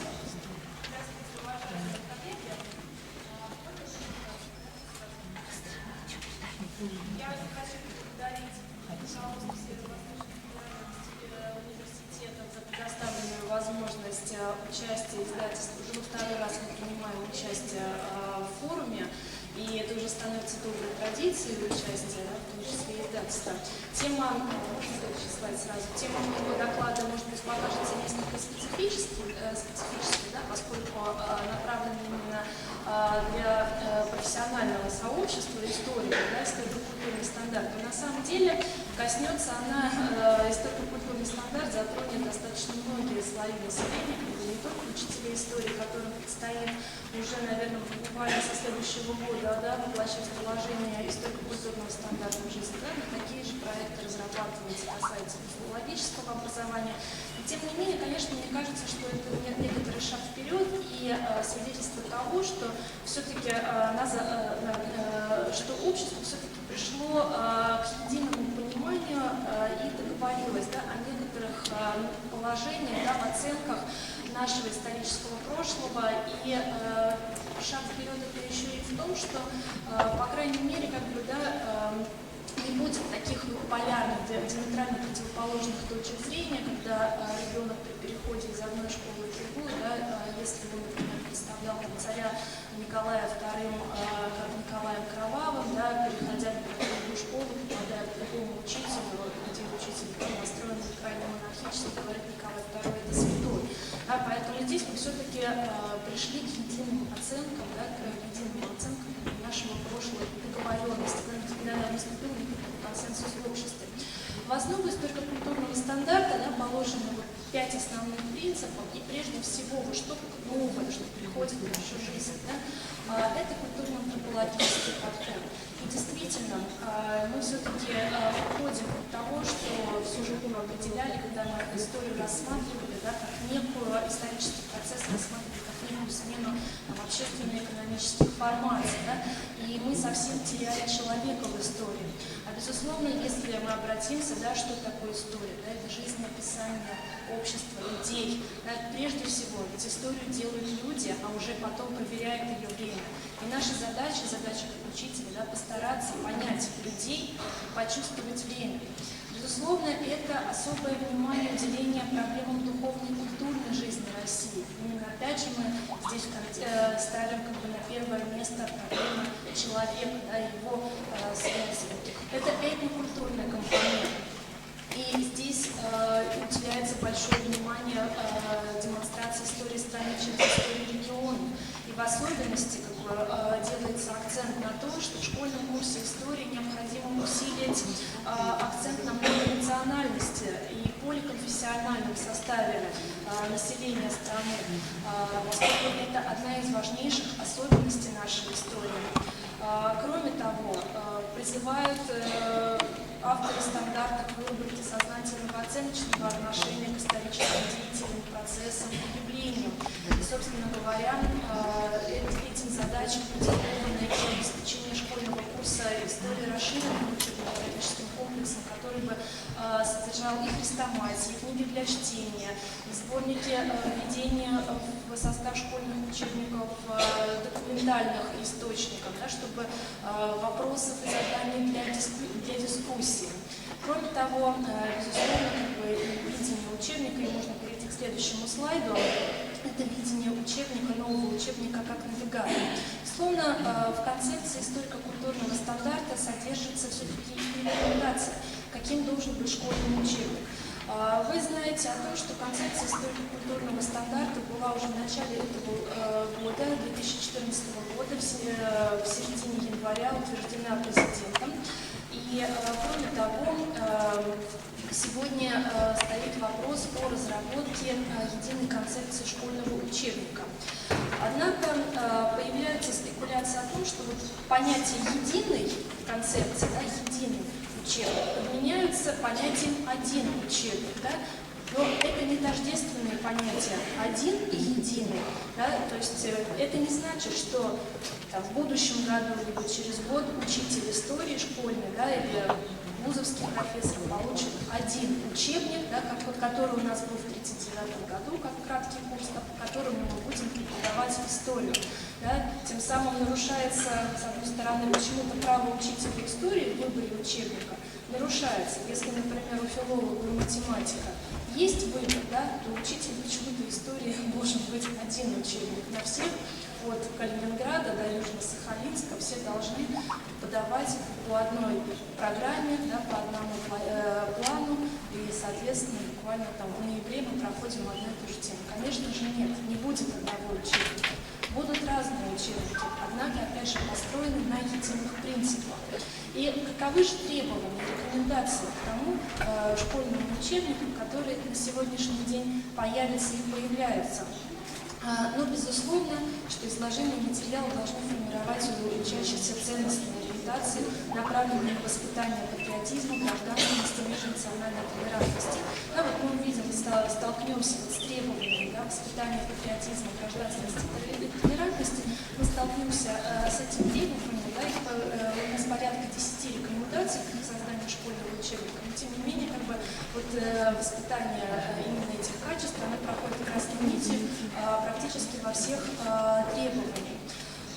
Кроме того, это Соответственно, историческому опыту гражданской активности. Дальше можно?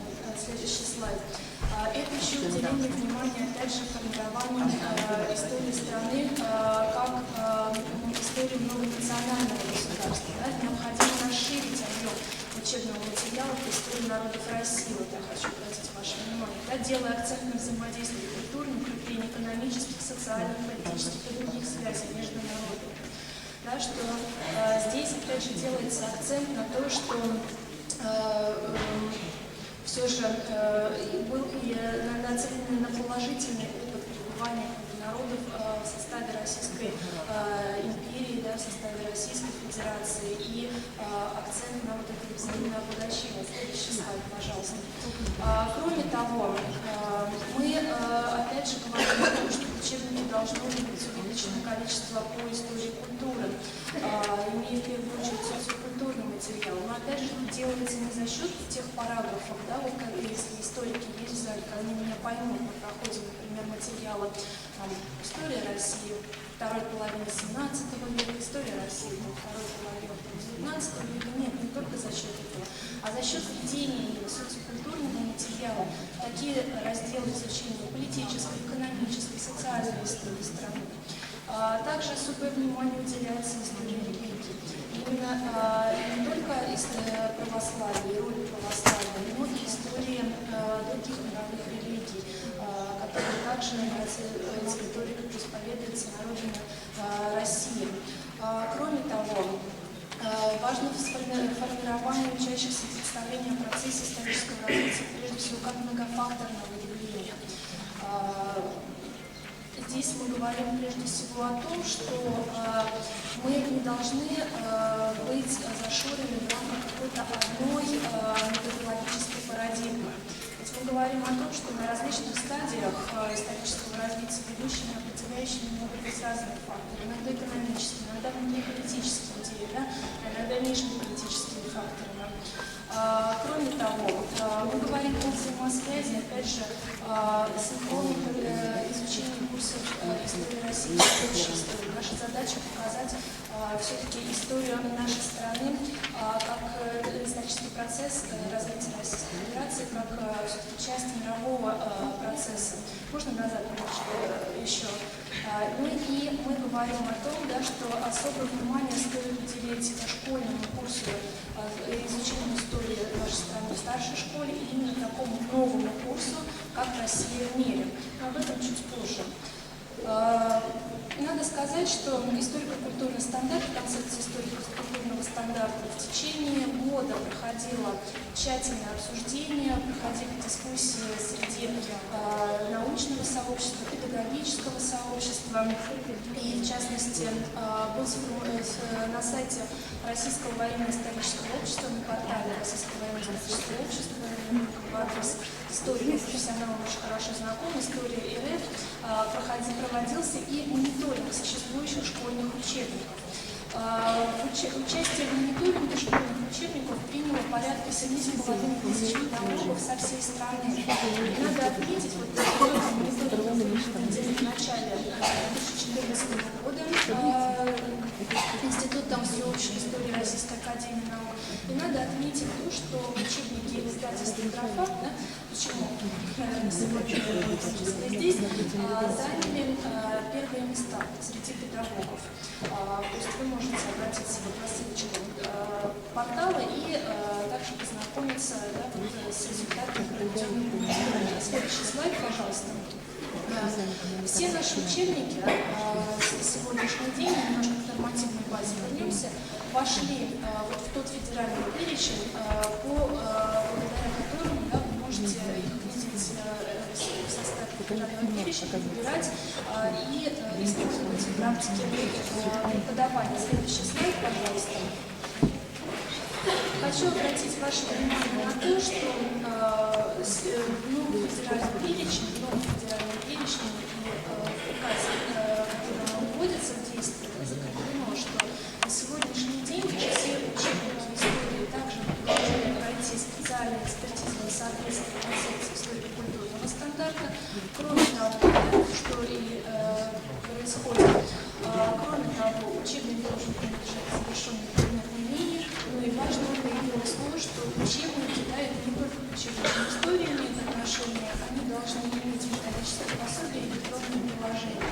наше издательство нашло простое решение, да, то есть в комплекте учебник истории, учебником бесплатно на сайте вы можете получить методическое пособие и скачать электронное приложение к учебнику, да, то есть достаточно получается такой 3 в одном продукт. Следующий слайд, пожалуйста. Кроме того, надо отметить, что на сегодняшний день по истории у нас достаточно выпущена полная линейка учебников, которые вы можете пользоваться. С историками мы будем подробно говорить об историко-культурном стандарте и соответствии учебников историко-культурного положения историко-культурного стандарта на секции. Это прежде всего линия по истории России, учебники Киселева-Попова для 6-11 класса. Надо отметить, что, кстати, вот та идея представления истории страны как истории многонационального государства, собственно говоря, в издательстве «Тропа» был создан первый учебник, именно который бы делал акцент на показ истории страны как истории многонационального государства, еще в конце 90-х годов. И вот линия Киселева-Попова по истории России как раз продолжает эту идею. Эта линия, которая появилась в 2008 году, как раз основной ее идеей была показ истории страны как истории национального государства. И вот эта идея, иллюстрация как истории различных народов, вклад каждого народа в историю, в культуру нашей страны, взаимообмен культурными традициями, вот это, конечно, такое основное линия. Обращаю внимание на то, что мы единственное издательство, которое предложило сегодня педагогам интегрированный курс «Россия в мире», из которого нет на сегодняшний день ни одного издательства. Наше видение этого курса, что много было дискуссий и в научном сообществе, каким должен быть этот курс, политологический, да, то есть направленный на иллюстрацию современного положения России в системе международных отношений, или более исторический. Наше видение все-таки этого курса более исторически, да, показать, какое место занимала наша страна в системе международных отношений, внутриполитических, на протяжении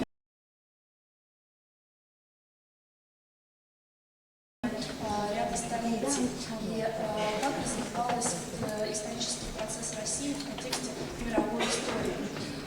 Следующий слайд. Также подготовлены линии и в концепции гражданского образования, это линии по обществознанию Никитина Анатолия Федоровича, линии права экономики. Можно пролистать дальше до конца следующие слайды. Еще мы достаточно большой спектр учебных изданий предложили, в том числе по истории, но и надо отметить главное, что на сегодняшний день все же издательство ориентировано не только на то, чтобы создавать учебники, которые для педагога, но и на активную методическую поддержку педагога. Ведь вводение сегодня федеральный государственный образовательный стандарт вызывает у педагогов много вопросов и споров и сложностей в работе. И все же здесь, как мы видим, создавая продукт, все же оказывать вам в том числе со своей стороны свою активную квалифицированную поддержку. И на это прежде всего ориентированы ресурсы портала, информационного образовательного портала издательства. Можно пролистать дальше слайды. Еще пролистать. Которым вы можете пользоваться. Прежде всего, я уже сказала о том, что вы можете бесплатно пользоваться материалами электронной библиотеки портала, скачивая и методические рекомендации к разработке рабочих программ, методические рекомендации к учебникам, разработанные элективные курсы, задания, методические рекомендации к составлению олимпиад. Это все можете использовать электронные образовательные ресурсы, ну и также пользоваться возможностями дистанционного обучения, как вебинарами, так и дистанционными образовательными модулями. В этом году издательство «Тропа» достаточно усилило свои позиции в плане гуманитарного образования, да, в этой линии учебников по гуманитарному образованию. И это все вы можете обнаружить в федеральном перечне. Мои коллеги встречались с педагогами, которые рассказывали, это учебники и по русскому языку, и по иностранному языку. Сегодня моя коллега присутствует на форуме, поэтому учителя иностранного языка также могут задать вопрос по новой линии учебников, которая полностью современная линия, соответствующая стандартам английского языка, выставлена с 2 по 11 класс Rainbow English. Я Я думаю, что вопросы, которые поступят в дальнейшем, мы обсудим с коллегами в рамках секционного заседания. Поэтому большое спасибо за внимание. В дальнейшем. Уважаемые председатели, продолжительность вашего выступления 7 минут. Помимо этого, предполагаются вопросы от участников форума. Заранее благодарим за соблюдение регламента. А можно попросить, вот кто это, кто вместе со мной ведет? Можно его увидеть? Ольга Марковна, берем. Как раз, по-моему, это ваше место. Где вы? Ну, я не вижу, кто там разговаривает. Можно, если вы как-то подойдете? За трибуной, что ли? Ну, там сидите за навеской. Давайте идите сюда. Не надо там за навеской сидеть. Давайте дадим слово Пантелеймону Романовичу Егорову, директору научно-инновационного центра развития инклюзивного образования, заведующему учебно-научной лабораторией адаптивных компьютерных технологий ЗИОФУ, кандидату педагогических наук. Пожалуйста. Благодарю. Я приветствую всех участников международного форума Education Forward. И, конечно же, приветствую участников второй международной научно-практической конференции по инклюзивному образованию. 2012 год в России можно назвать революционным в плане появления законодательных и правовых актов, регулирующих внедрение непрерывной системы инклюзивного образования людей с особыми образовательными потребностями, что, конечно же, способствовало активному внедрению инклюзивного образования во всех учебных заведениях Российской Федерации. В ежегодном послании президента России Владимира Владимировича Путина к Федеральному собранию от 12 декабря 2013 года прозвучали следующие слова. Я цитирую. «Решающее значение для будущего российской школы приобретает профессиональный рост учителя.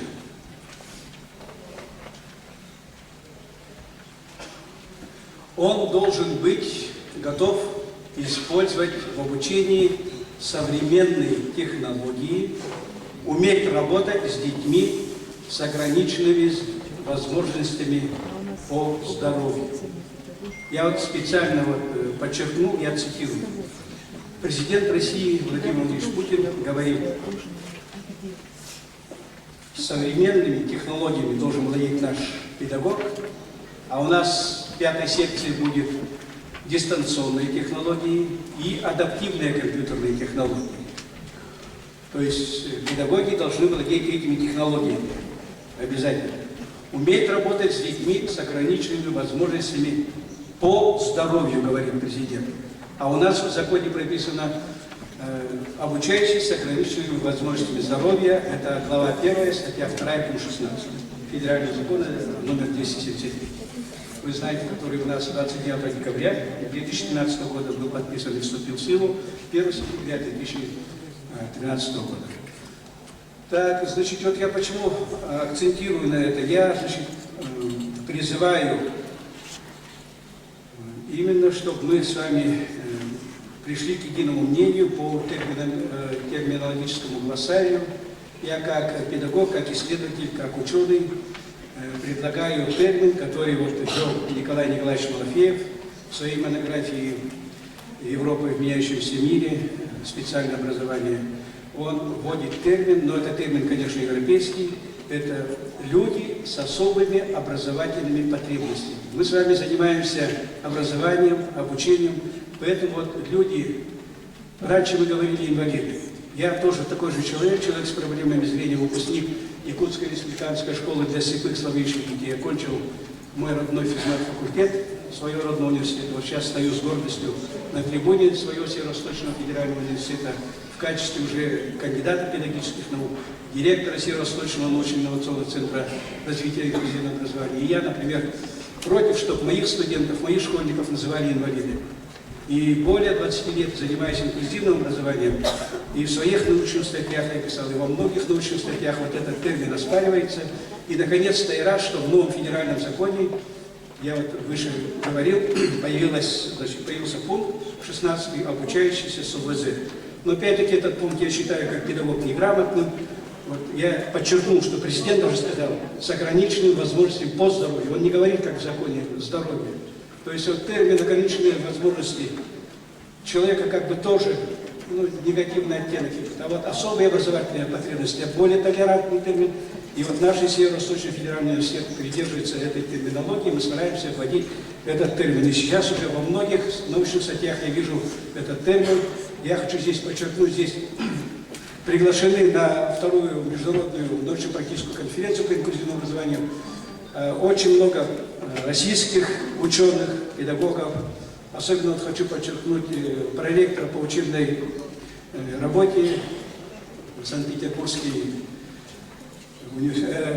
я волнуюсь, так, Институт специальной педагогики и психологии имени Рауля Валенберга, Александра Витковская. Вот она в своих статьях еще 15 лет назад вот как раз призывала, чтобы мы пришли к единой терминологии, вот интеграции, инклюзия. Слава Богу, сейчас мы пришли к инклюзии. В федеральном законе уже появился пункт 27, статья 2, основные понятия, что у нас вводится уже инклюзивное образование. Северо-Восточный федеральный университет имени Максима Кировича Лозерова в лице ректора Евгении Савельевны Михайловой уделяет становлению инклюзивного образования в Республике Саха-Якутия особое пристальное внимание с целью организации и проведения фундаментальных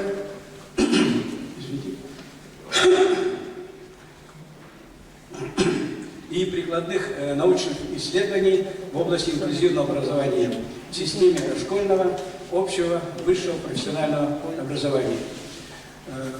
Северо-Восточный федеральный университет, я, как сказал, огромную, определенную работу ведет. В 2010 году была создана 29 октября решением ученого совета уникальнейшая, вот я не побоюсь это слова, учебно-научная лаборатория адаптивных компьютерных технологий, оснащенная современным оборудованием по мировым стандартам. Вот я согласен со словами уважаемого Александра Николаевича Дегтярева, депутата Государственной Думы, председателя комитета по этике Государственной Думы. Он сказал, что наше образование вот, со времен Петра Великого, оно мощное, сильное, и, может, я скажу что-то не так, да, но вот в 90-х годах наше образование, конечно, потерпело, на мой взгляд, спад, урон, но я подтверждаю слова Александра Николаевича. Я был в прошлом году в Германии, проходил научную стажировку в Гамбургском университете, хотел посмотреть, как же там используют незрячие слабовидящие студенты адаптивные компьютерные технологии, как они используют систему Брайля, которой я владею, с которой я, хоть я компьютерщик с 30-летним стажем, но я систему Брайля ставлю во главу угла, то есть любой незрячий и слабовидящий человек должен владеть грамотой. То есть, если зрячий ребенок читает, то незрячий ребенок должен владеть системой Брайля, то есть во главу угла для любого, скажем, современного человека это должна быть грамотность, во-первых.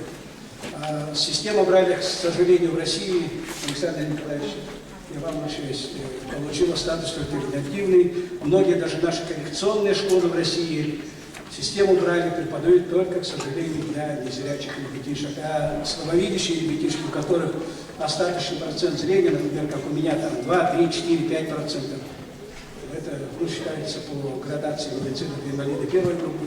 К сожалению, они обучаются по плоскому письму, они вынуждены писать большими буквами, тем самым они теряют последний процент зрения. То есть я все-таки радуюсь, что система Брайля у нас в России стала, как и в советское время, основной. Либо грамотность это должна быть во главе угла для любого человека. Северо-Восточный федеральный университет, как я сказал, большую работу проводит. 5 марта 2011 года приказом 249, приказом ректора Евгении Савельевны, создана постоянная комиссия по работе со студентами с особыми образовательными потребностями. Руководит этой комиссией уважаемый нами проректор по педагогическому образованию Михаил Прокопьевич Федоров. И он является председателем организационного комитета второй международной научно-практической конференции. 10 месяцев мы работали в оргкомитет. И сейчас вот я хочу приветствовать наших гостей также, которые приехали даже вот из-за рубежа. Вот господин Эрве Бенуа из Франции приехал, Юлия Александровна Быстрова с Украины, с Луганска приехала, Попова Светлана, Оксана Сергеевна из Беларуси, ну и многие-многие другие. Вот давайте их поприветствуем, что они все-таки в такую даль приехали к нам и поддерживают наши начинания. Постоянная комиссия работает регулярно, ежеквартально мы заседаем, и все проблемы, касающиеся студентов с особыми образовательными потребностями, мы сразу вот ставим, решаем. Например, с 2012 года мы стали проводить, то есть мы занимаемся не только учебным процессом, мы занимаемся и социокультурной реабилитацией. С 2012 года, 12 мая, мы провели первый конкурс среди студентов с особыми образовательными потребностями и назвали его «Студент года». Вот у нас на первом конкурсе победителем стала незрячая студентка Дарья Васильева. Она в Институте языков и культур народов Северо-Востока, 4-й курс была. В прошлом году у нас выиграл грант, стал вот студентом года Иларион Михайлов, который будет выступать на 3-й секции. Приглашаю послушать его выступление студент 2-го курса Института физкультуры и спорта нашего университета. И также вот я почему, что Иларион Михайлов, он не слышит, он сходит с аппаратом, но он в этом году получил звание, получил государственную премию Республики Саха-Якутия за свои вот успехи в учебе. Он отличник у нас, спортсмен, отличник, общественник. Также в этом году этот конкурс тоже состоялся, и Валерий Черкосов, это наш борец, призер России по вольной борьбе, тоже стал вот студентом года 2014. В 2013 году, 1 июня, решением учебного совета на базе учебно-научной лаборатории адаптивных компьютерных технологий был создан, опять-таки, не побоюсь этого слова, уникальный, единственный за Уралом северо-восточный научно-инновационный центр развития инклюзивного образования. Конечно, вот эти все достижения наши, они могли быть только реализованы благодаря, конечно, вот, мудрому нашему ректору Евгении Савине. Я хочу ее благодарить и всех тоже, что поддерживается такое направление. В 2013 году Северо-Восточный федеральный университет получил статус социально ориентированного университета. И сейчас попрошу, значит, вот мы проводим вторую международную, значит, у нас была и первая международная конференция. Наши гости, которые приехали нынче, они были на первой, некоторые из них были на первой международной конференции по инклюзивному образованию. Это 21-23 сентября 2011 год. Я вот хочу, да, пожалуйста. Звук можно? Погромче. Ирина Сумарокова. Чересчур опекаемый ребенок с плохим зрением с трудом вольется во взрослую жизнь. Основная задача родителей и педагогов – максимально давать самостоятельность. Очень важно выявить как можно раньше способности ребенка, будь то музыкальный слух, рисование, пение, спортивные наклонности, и развивать их. А главным ориентиром становится то, чтобы ребенок не отличался от обычных детей. На этом и основана главная идея инклюзивного образования, то есть включающего в себя равные возможности для всех людей. Обучение инвалидов должно стать неотъемлемой частью системы общего образования. У наших детей, у незрячего, у слабословящего ребенка интеллект сохранен. Ему надо создать условия, чтобы он мог учиться в этой школе. И это реально. Глядя на 5-летнюю Анну Слепцову, которая посещает специализированный детский сад номер 11 «Подснежник», и не скажешь, что у нее один глаз практически не видит, а другой минус 11. Аня хорошо рисует, любит музыку, математику и вполне адаптирована в обществе. Микрофон тяжелый? Нет. Ну вот микрофон. Кем хочешь быть, когда вырастешь? Мамой. Мне очень нравится, что в группе есть и обычные дети, то есть хорошо видящие, и слабовидящие. То есть они очень хорошо общаются, и это дает толчок для развития слабовидящим детям. После общения с нашей съемочной группой Аня изъявила желание стать в будущем журналистом. Светлана Большегловская, Карл Ларионов, НВК Саха-Якутск. Это видеофильм вот с первой международной конференции. В университете мы занимаемся всеми нозологиями. Если мы создали вот учебно-научную лабораторию адаптивных компьютерных технологий по сопровождению учебного процесса слабовидящих, незрячих студентов, то в этом году мы уже подготовились, проводится сейчас тендер, и мы создаем учебно-научную лабораторию по методическому сопровождению студентов с проблемами слуха. Ну вот девочка сказала, она тоже нормальная такая же девочка, она тоже хочет быть мамой, да? Вот давайте помогать этим детям, чтобы они были в нашем обществе, чтобы они социализировались с раннего возраста. Тогда вот в школы, в университет придут уже грамотные ребятишки наши с особой образовательной потребностью, которые владеют компьютерами, которые работают айфонами, айпэдами и так далее. То есть давайте им помогать с раннего возраста. Спасибо.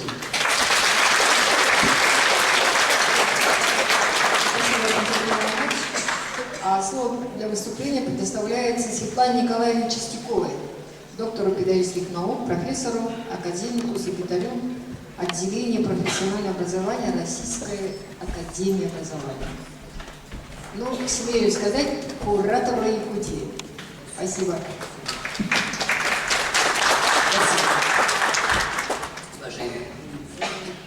Уважаемые гости, уважаемые коллеги, да, сегодня бесспорно особый день, и он во всех отношениях особый, и то, что праздник, и один, и другой еще будет, и то, что праздник национальный, и то, что сегодня вот такой форум, такая конференция, которая посвящена гуманитарному образованию и, конечно же, инклюзивному образованию. Не то, что это я не из подхалимства говорю, это честно скажу, не то, что вот такая конференция проходит именно в этом университете. Для этого есть все основания поблагодарить искренне за то, что эта проблема сегодня приобретает особую актуальность и особое распространение, ну не только, конечно, в России. Я хотела бы сказать, что Гуров Пантелеймон Романович, наверное, Извините, Романович, наверное, прав, что таких детей надо называть с особыми образовательными потребностями. Или работаем мы в рамках инклюзии. Это нормальные дети, и они должны быть рядом с нормальными детьми. Я согласна с этим. Но что касается спора по определениям, то они настолько сегодня еще до конца неразрешимые, что я думаю, что, наверное, если даже мы будем говорить и дети с ограниченными возможностями здоровья, или дети с особыми образовательными потребностями, инклюзия, то есть инклюзивные дети, я думаю, что это будет все равно правильно, потому что все-таки мы речь ведем о том, чтобы искренне помочь этим людям и всегда быть действительно рядом с ними. Я хотела бы сказать, что я немножко изменю свое выступление. У меня заявлено в программе одна тема, а мне бы все-таки хотелось, с учетом того, что именно конференция посвящена проблеме детям с особыми образовательными потребностями, мне бы хотелось поговорить о здоровье, как можно решать вопросы профессионального самоопределения. Ну, тут несколько есть у меня данных по результатам обследований, диагностики. И все-таки мне хотелось бы заявить именно те проблемы, которые сегодня особенно, простите за повторение, особенно актуальны для детей с ограниченными возможностями. Мы говорим о самоопределении сегодня, о педагогической поддержке. Самоопределение – это очень сложная личностная характеристика, которая осуществляется на всех этапах жизни человека. И действительно имеет свои проблемы, свои сложности. Это действительно я концепция индивида. Мои индивидуальные возможности, способности, это мое отношение к действительности, это мои потребности. Это и самопознание, и самореализация себя в жизни человека. То есть это поэтапный, очень сложный процесс.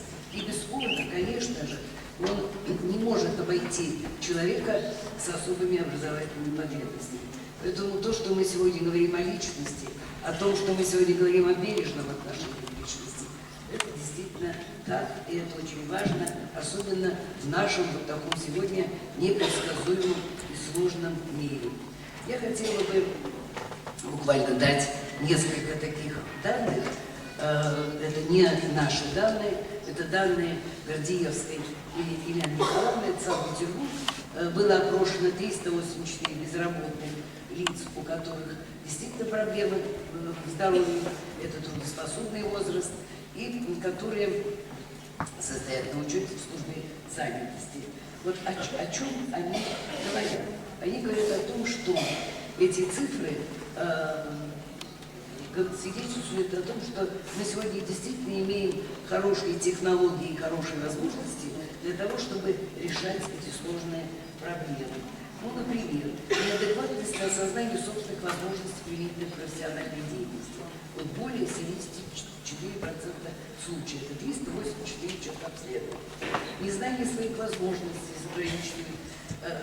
и ограничений, неадекватность самооценки в плане профессионального обучения, 47 случаев, недостаточная информированность в аспекте доступных профессий, реальном производстве, характеристиках профессий и требованиях 63%, недостаточная социальная адаптация 67%, более того, низкий уровень активности в плане профессионального обучения и будущего трудоустройства, озабоченность собственным будущим и отсутствие видения четкой перспективы 70%.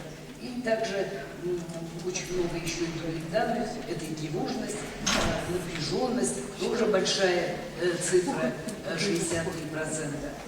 И бы хотелось сказать, что эти цифры можно было бы продолжить, но вот одно из средств, и я считаю, что средство эффективное, это профессиональная ориентация, подготовка ребенка в будущей профессиональной сфере именно средствами профессиональной ориентации.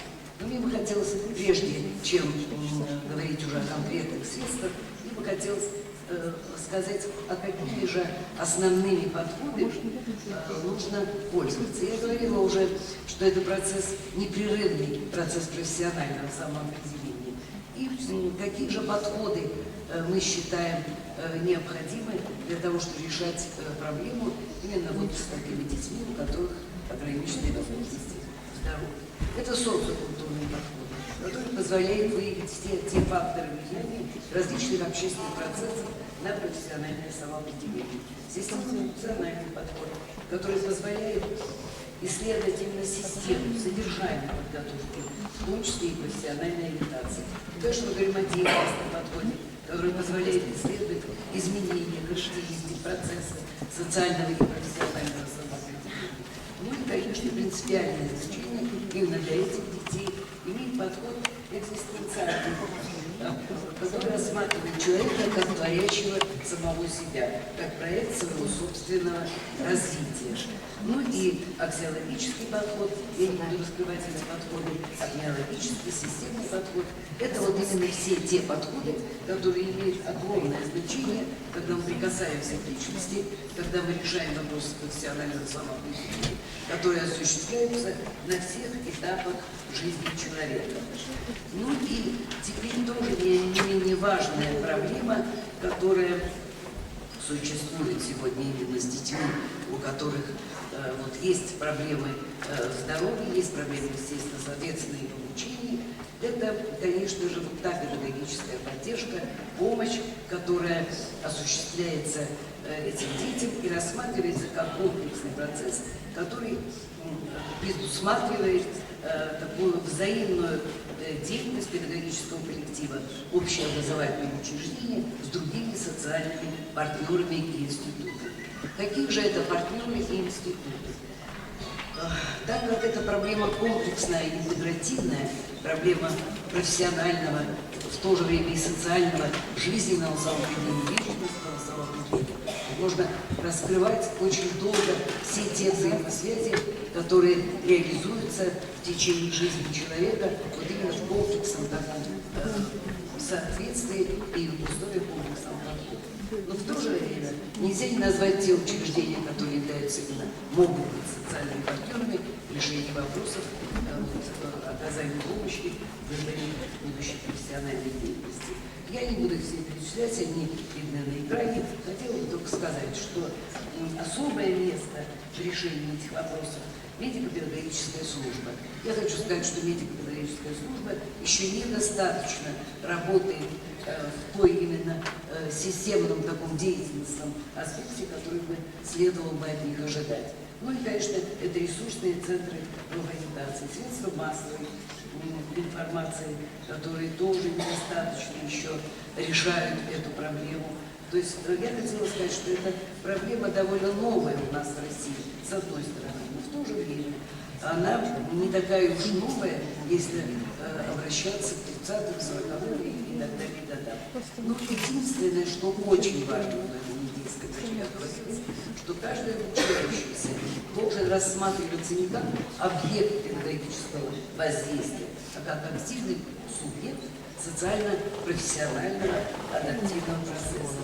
И основные усилия партнеров должны быть направлены на формирование заданного идеала, именно того идеала, о котором мечтает сам ребенок. И, конечно, это все не так просто, это все трудно.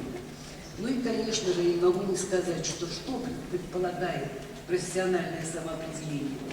Профессиональное самоопределение, вот процесс формирования предусматривает именно формирование субъекта конкретного вида труда, специальности, профессии, которые характеризуются высокой мобильностью, предусматривает именно в мире профессионального труда, не ограничивая возможности личного развития и саморазвития. Это очень важно.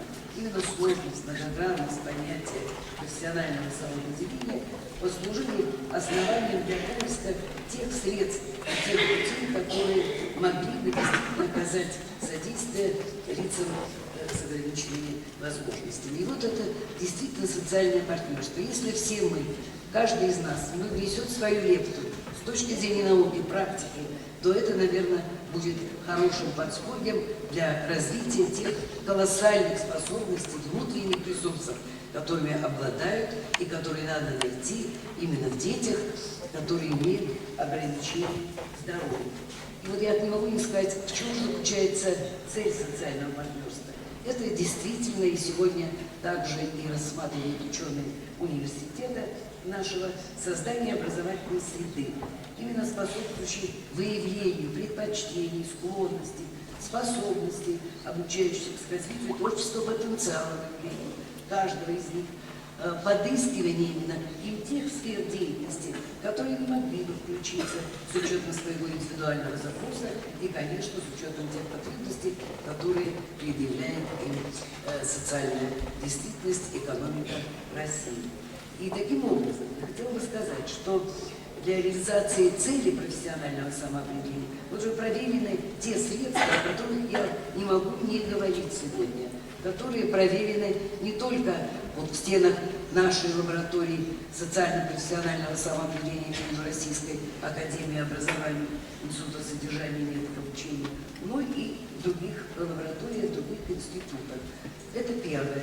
И тут же участвуют, принимают активное участие социальные партнеры, информационно-справочные, просветительские средства, при использовании рекламно-агитационных материалов, использование дистанционных электронных средств, проведение занятий по профессиональной проблематике сотрудниками, например, службы занятости, использование тематических материалов, средств массовой информации, использование справочной литературы об путях продолжения образования профессионального становления, организация встреч школьников с различными представителями, особенно с бывшими выпускниками. Это вот что касается средств информирования. Конечно, есть еще и очень важное направление профессиональной ориентации вот, с детьми, которые имеют проблемы. Это диагностика и консультирование. Вот очень часто мы проводим такую диагностику, которую бы лучше не проводить. Это разовая диагностика, выявили, поставили диагноз, порекомендовали. Вот на это мы не имеем никакого права, а здесь очень важно, чтобы действительно ребенок сам осознал самого себя в плане профессионального самоопределения И, конечно, диагностика должна носить длительный, пролонгированный характер, осуществляться на всех этапах его обучения и, может быть, даже и в дальнейшей жизни.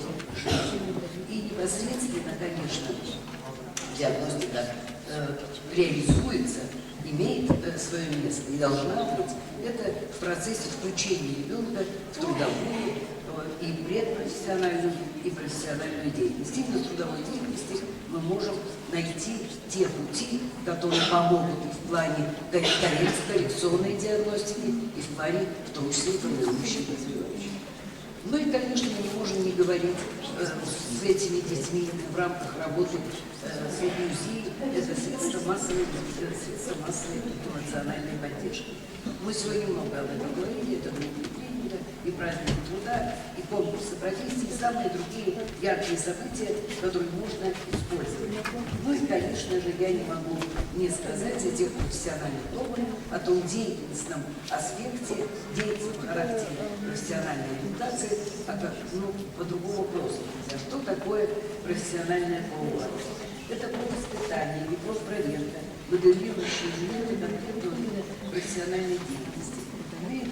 Внешний, такой завершенный внешний, конечно, и то, что способствует осознанному, обоснованному выбору своего будущего профессионального пути.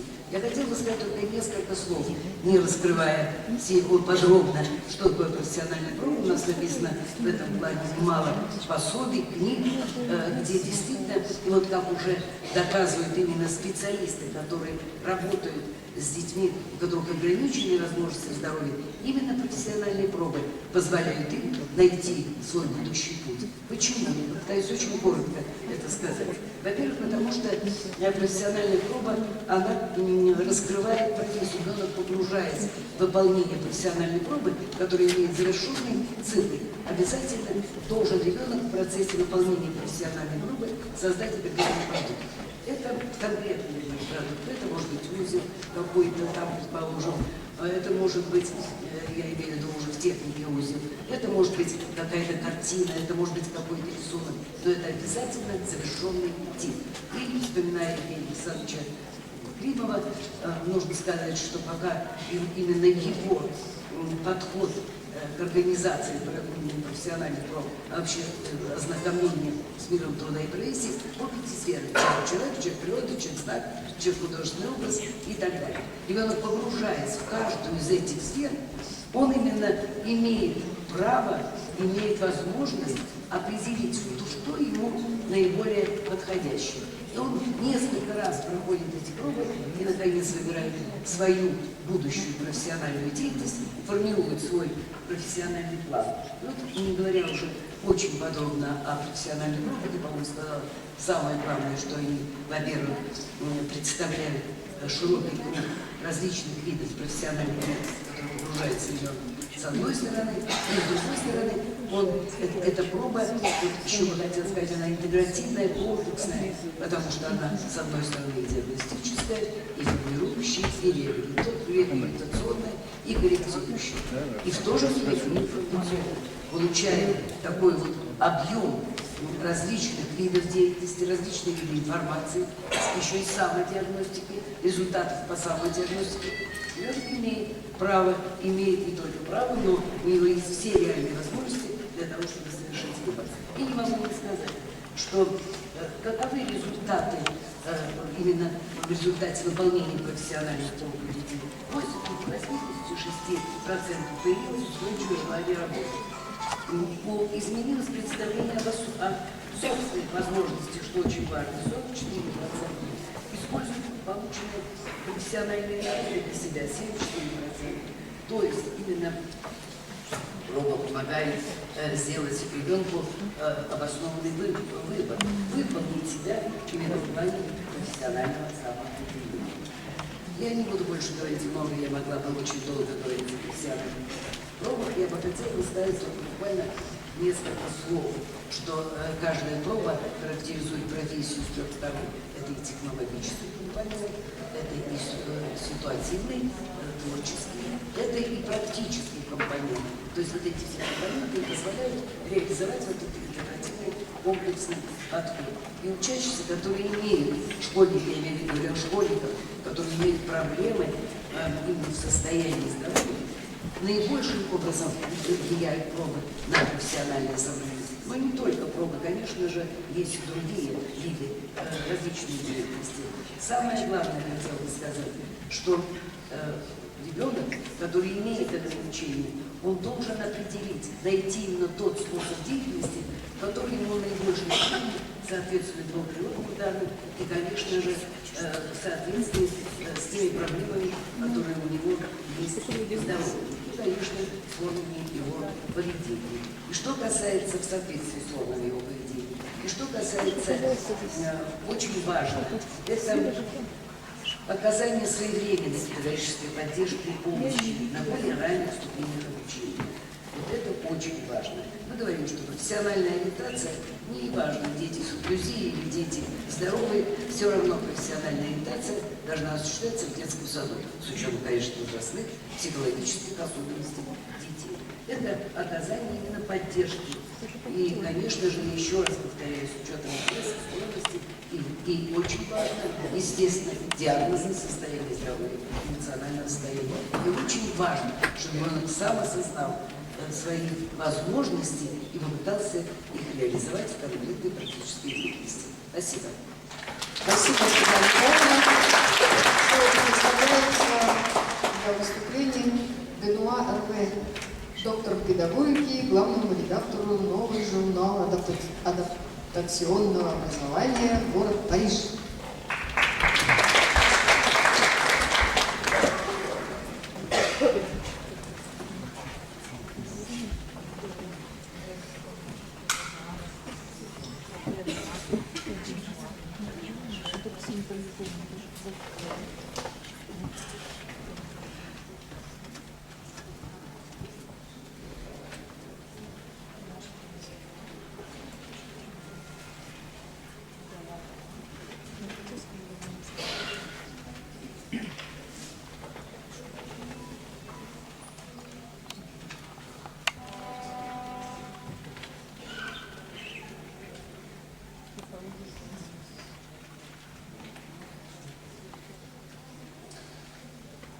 Voilà le plan le plan de l'intervention que je vais faire. Je vais tout d'abord, en introduction, évoquer la question de la conception universelle et de la positionnement de l'accessibilité et de la compensation dans la conception universelle.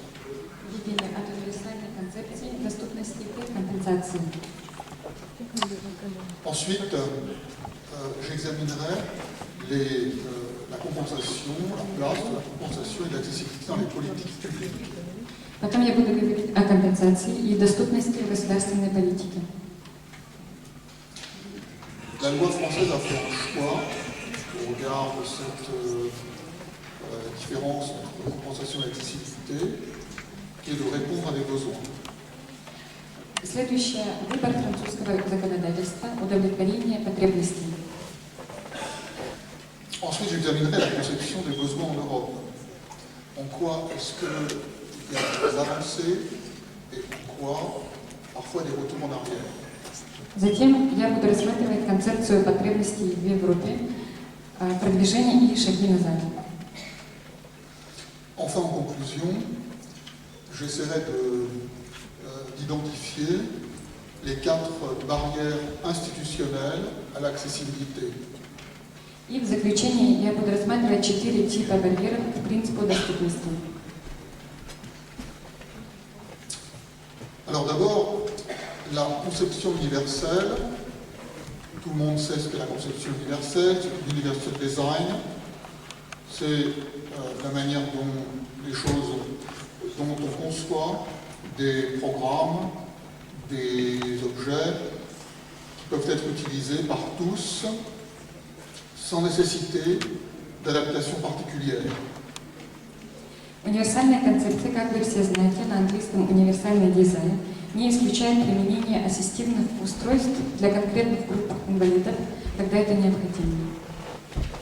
Cette conception universelle n'exclut pas les appareils et les accessoires fonctionnels pour les catégories particulières de personnes handicapées, là où c'est nécessaire. Основным условием социальной интеграции, очевидно, оказывается доступность, даже если это не исключает последующую компенсацию через индивидуальные ассистивные устройства. Ça signifie que la conception première de l'inclusion sociale apparaît donc comme celle de l'accessibilité, même si elle n'exclut pas dans un second temps les réponses compensatrices individuelles. Компенсация и доступность государственной политики.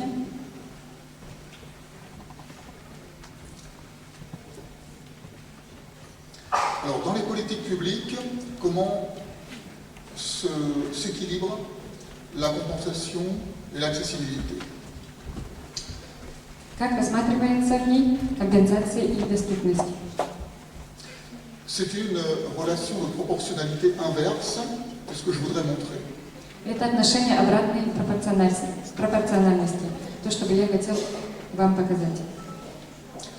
En effet, l'effort collectif d'accessibilisation qui vise l'environnement et l'attribution de compensation qui répond aux incapacités particulières de la personne, ces deux éléments ne s'articulent pas l'un à l'autre dans une relation d'équilibre, mais ils sont liés par une relation de proportionnalité inverse. Коллективные усилия для того, чтобы обеспечить доступность, нацеленную на среду и определить компенсации в соответствии с конкретными ограниченными возможностями человека, не связаны друг с другом в уравновешенных отношениях. Вместо этого они обратно пропорциональны. Ce qui signifie qu'un déficit d'accessibilité entraîne plus de compensation et fait courir le risque de la stigmatisation, tandis qu'un déficit de compensation augmente la pression sur le droit commun et méconnaît la singularité individuelle des besoins. Le problème, c'est donc moins de trouver un équilibre entre l'accessibilité et la compensation que de les hiérarchiser l'une par rapport à l'autre. Что означает, что недостаточная доступность приводит к большей компенсации и несет риск возникновения социально-психологической дискриминации, тогда как недостаточная компенсация увеличивает давление на общий закон и пренебрегает особенностью индивидуальных потребностей.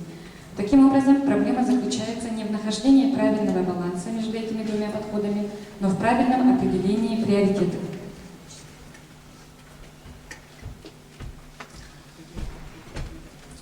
Alors, les mesures compensatrices sont considérées comme la pièce manquante d'une organisation physiologique déficitaire. Une fois cette organisation complétée, elle devient assimilable à un élève normalisé et conforme au modèle attendu et qui exonère ainsi l'éducateur ou l'enseignant de l'identification des obstacles présents dans la situation d'apprentissage. Компенсаторные меры рассматриваются как недостающие элементы дефектной физиологической организации, которые при дополнении может быть приравнено к стандартному ученику в соответствии с ожидаемой моделью, тем самым освобождая педагога или учителя от обязательства определения барьеров в рамках учебной ситуации.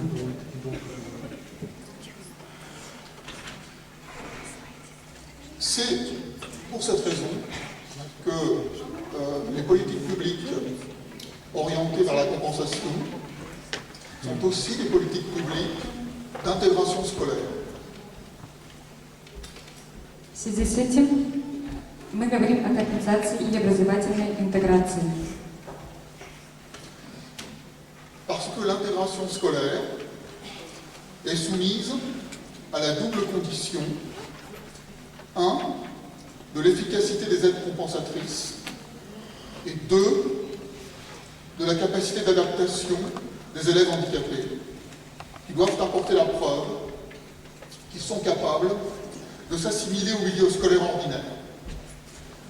Cette intégration scolaire repose donc sur les suppléances humaines et techniques, d'un côté, et et sur les épaules de l'élève handicapé de l'autre, mais ne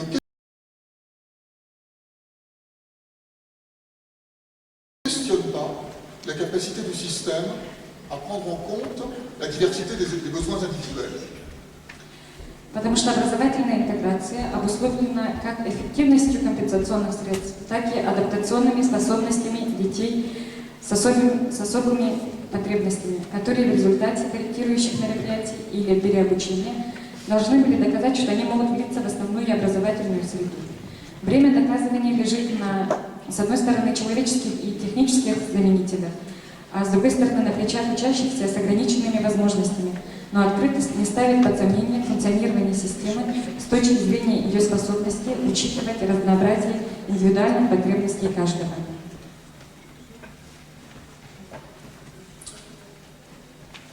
Il en résulte un statut particulier pour cet élève en intégration scolaire.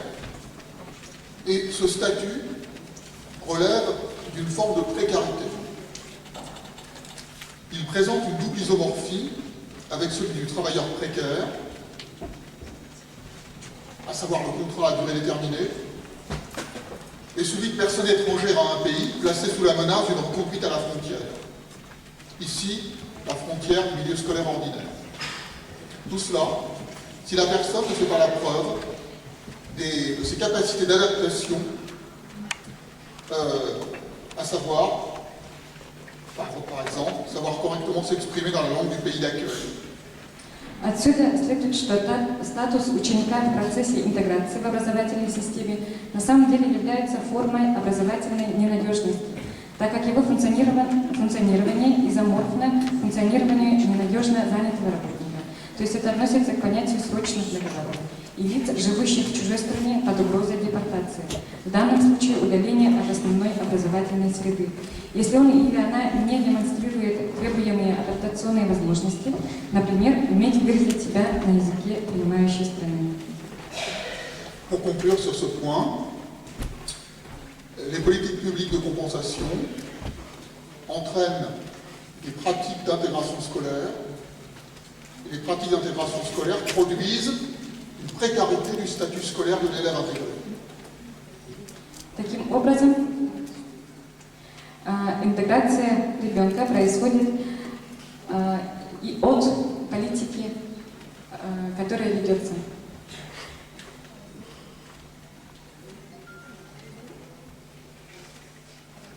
Les normes de sélection et d'orientation dans les systèmes scolaires et les habitudes de catégorisation des publics dans le champ du handicap se conjuguent dans de nombreux pays pour produire ainsi un surinvestissement et une surreprésentation des démarches compensatrices. Les démarches compensatrices qui peuvent prendre la forme des aides techniques et humaines, d'auxiliaires de vie scolaire en France, de maîtres de soutien en Italie. Il s'agit, dans tous les cas, de normaliser l'enfant et de dénier sa singularité.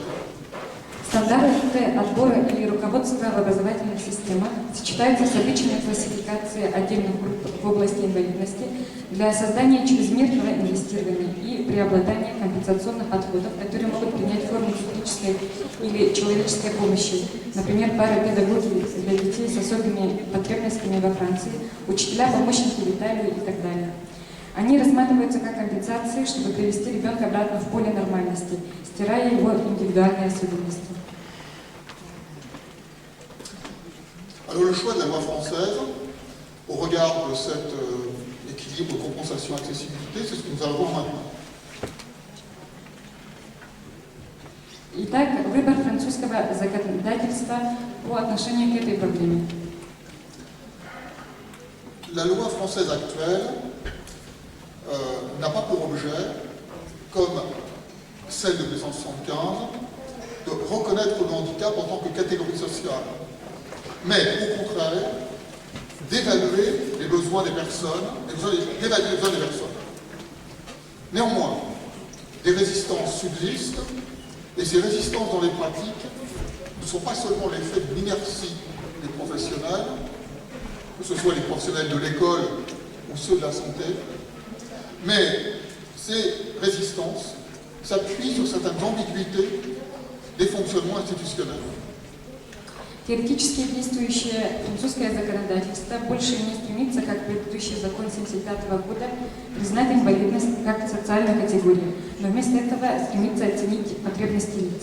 Тем не менее, за пределами институционального дискурса существует постоянное сопротивление на практике, возможно, отчасти из-за бездействия специалистов в области образования и здравоохранения, которые не могут принять изменения в своей сфере деятельности, но особенно это вытекает из неясности, фактически присутствующих в институциональном функционировании.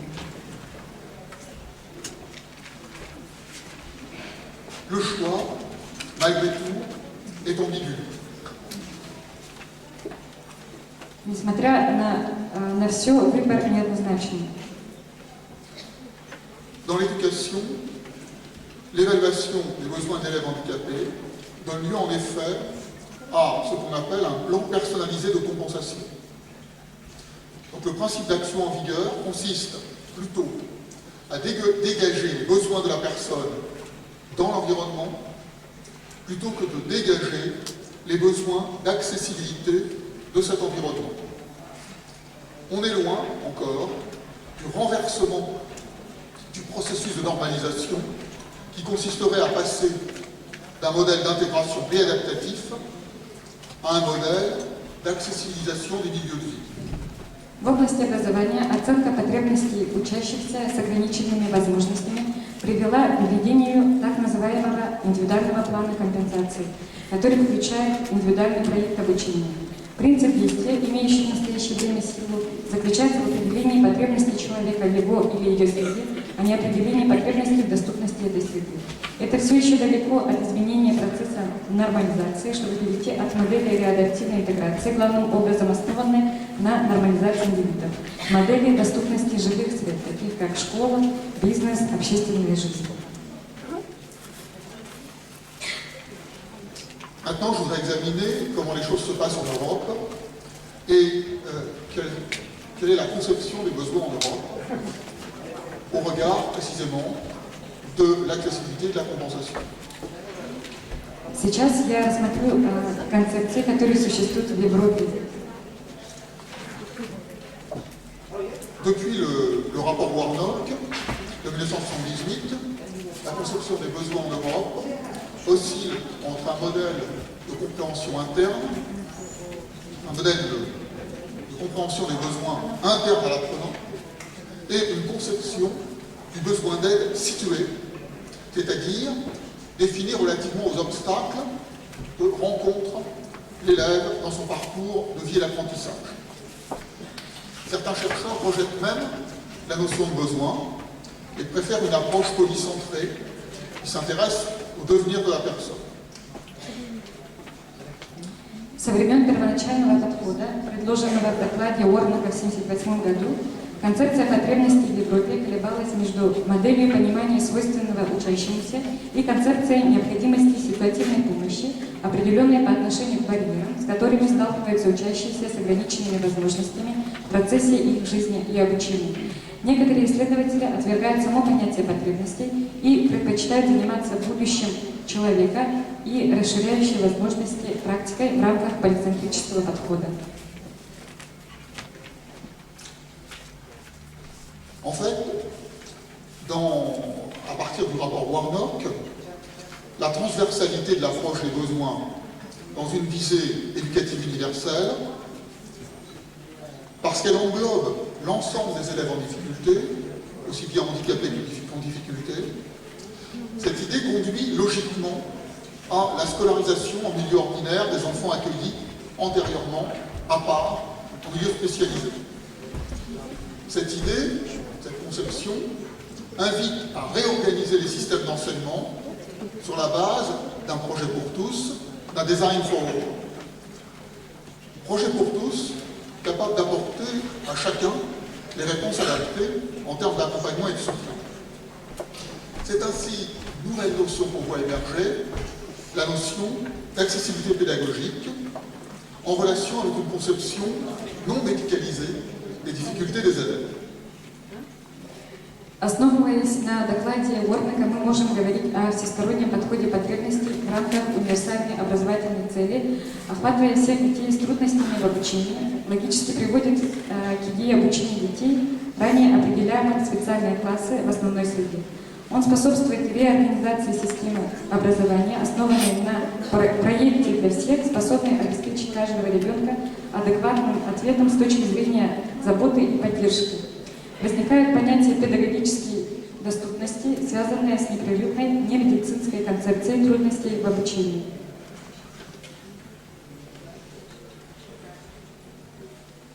Mais, à peine advenu, le modèle de compréhension relationnelle et interactionnelle du besoin est battu en brèche par le retour des catégorisations déficitaires qui sont perçues par le législateur comme indispensables pour délimiter les populations d'ayant droit et pour organiser le financement des aides additionnelles.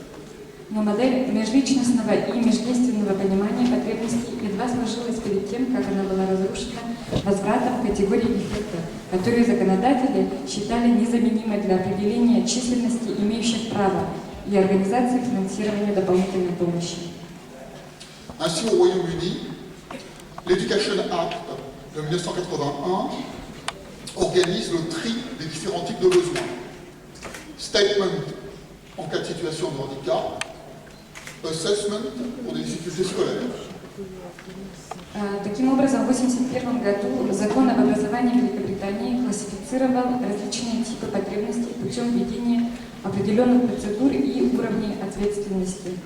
Заявление в случае ситуации инвалидности и оценка в случае академических трудностей. En Italie, un décret présidentiel de 1994 attribue un maître de soutien à l'élève handicapé, mais c'est via le Certificazione di Handicap, délivré par une commission qui est exclusivement constituée de médecins et dans le cadre de l'agence sanitaire locale. В 1994 году в Италии указом президента детям-инвалидам были назначены кураторы-помощники только через сертификационный гандикап, который выдавался комиссией, состоящей исключительно из врачей в рамках местного медицинского агентства. En Belgique, le décret du 3 mars 2004 scinde l'enseignement spécialisé en plusieurs types pour répondre à des besoins éducatifs qui sont dans le texte même de la loi, du décret, déterminés en fonction de ce qui est appelé le handicap principal commun à un groupe.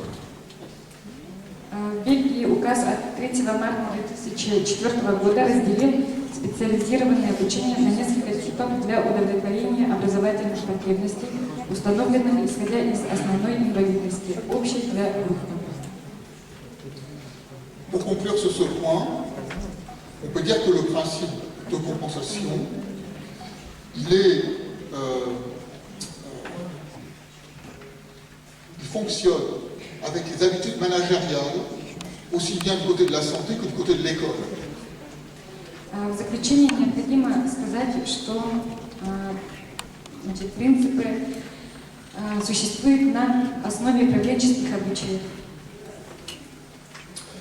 C'est-à-dire qu'il sert à orienter. Le principe compensatoire va servir à délimiter les populations et à orienter les populations aussi bien dans le champ de la santé que dans le champ de l'école. Они основаны на концепции разграничения функций и обязанностей в образовательной системе. En conclusion, je voudrais évoquer ce que j'appelle les 4 barrières institutionnelles à l'accessibilité. Я бы хотел рассказать о 4 типах барьеров по принципу доступности. Les habitudes managériales du système éducatif, qui sont fondées sur la sélection et sur les filières, représentent des risques réels de détournement du principe d'universalité. Notamment la conditionnalité de l'accueil au milieu ordinaire et sa subordination à la compensation des incapacités constituent une première barrière. управленческие обычаи несут риск нарушения принципа универсальности, а именно их условный характер признания в основной среде и его подчинение компенсации инвалидности является первым барьером. La deuxième barrière, je l'ai évoqué, c'est le surinvestissement, la surreprésentation des démarches compensatrices à l'école et dans les politiques publiques. Вторым барьером является чрезмерное инвестирование и преобладание компенсационных подходов в государственной образовательной политике. En un mot, la compensation, le principe compensatoire, est en phase et permet au système de fonctionner. Alors que le principe d'accessibilisation, d'accessibilité, perturbe le système, perturbe les habitudes managériales. Третий барьер заключается в отсутствии социальной идентичности, связанном с неустойчивым статусом ученика в процессе интеграции. Un troisième obstacle réside dans le déficit d'identité sociale lié à la précarité du statut scolaire de l'élève en intégration. Cet élève, on peut dire qu'il va vivre parmi ses pairs, mais il n'aura pas une existence parmi ses pairs, il ne va pas exister parmi ses pairs. Et d'une certaine façon, ce sera pour lui une forme d'exclusion assez cruelle. Как таковые, эти ученики находятся в ситуации, где они могут только жить среди своих сверстников без существования как сверстники, что делает их жертвами самой жестокой формы исключения. Enfin, dernier obstacle, l'ambiguïté de la notion de besoin éducatif particulier entre une conception interne à l'apprenant et une approche située, définie relativement aux obstacles. Voilà le dernier obstacle majeur. И, наконец, последний из основных барьеров вытекает из глубокой двусмысленности понятия «особые образовательные потребности». Merci pour votre attention. Спасибо за ваше внимание. Спасибо. Значит, слово предоставляется Роланду Янке, академику Международной академии качества, директору Deutsche Post. Почтовая служба, мировой лидер в области международной экспресс-доставки, город Бонн, Германия. Okay, sorry. Is here no pointer or something like this? No technical? Хотелось бы указать, чтобы наш выступающий мог бы поднять сам. Okay, I'll try to do it in my way.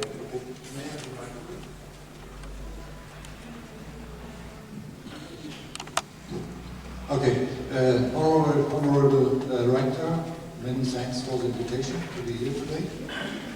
And maybe first it's necessary to introduce myself a little bit.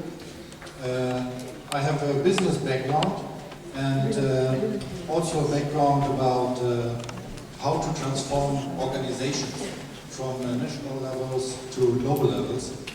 And during the last, I got the opportunity also to get some experience in the education sector. That means since 2004 I'm also a delegate of the Global University Network for Innovation. It's headquarters in Barcelona. And for this reason I got some experience in higher education. Sorry about the translation. Уважаемые участники, уважаемые организаторы конференции, хотелось бы выразить огромную благодарность за то, что пригласили меня сюда. И позвольте мне немножко рассказать о себе. У меня достаточно интересная карьера. У меня немножечко есть образование в сфере бизнеса, но также в последнее время я занимаюсь вопросами инноваций в сфере предоставления общественных услуг и также вопросами инноваций и вопросами усовершенствования системы образования. Today I'm here in my function as an academician of the International Academy for Quality. This organization is headquartered in the United States, but I'm living in Germany. Сегодня я буду выступать в качестве академика, члена Академии отвечающий за качество, штаб-квартира у них находится в США, но сам я работаю в Германии, в их филиале. In 2011, they asked me to take over a think tank about quality in education. В 2011 году они попросили меня возглавить отдел, отвечающий за качество в образовании. And for this reason, 1 or 2 years later, I became also a representative of our academy at the headquarters of UNESCO in Paris. И по этой же причине пару лет назад я стал представителем этой же организации ЮНЕСКО в Париже. Today I want to share some experience what I made during the last maybe 10 years in the education sector, and my experience from quality management and other sectors, how maybe to bring it in the education sector. И я бы хотела сегодня с вами поделиться 10-летним опытом инноваций и усовершенствования качества в сфере образования.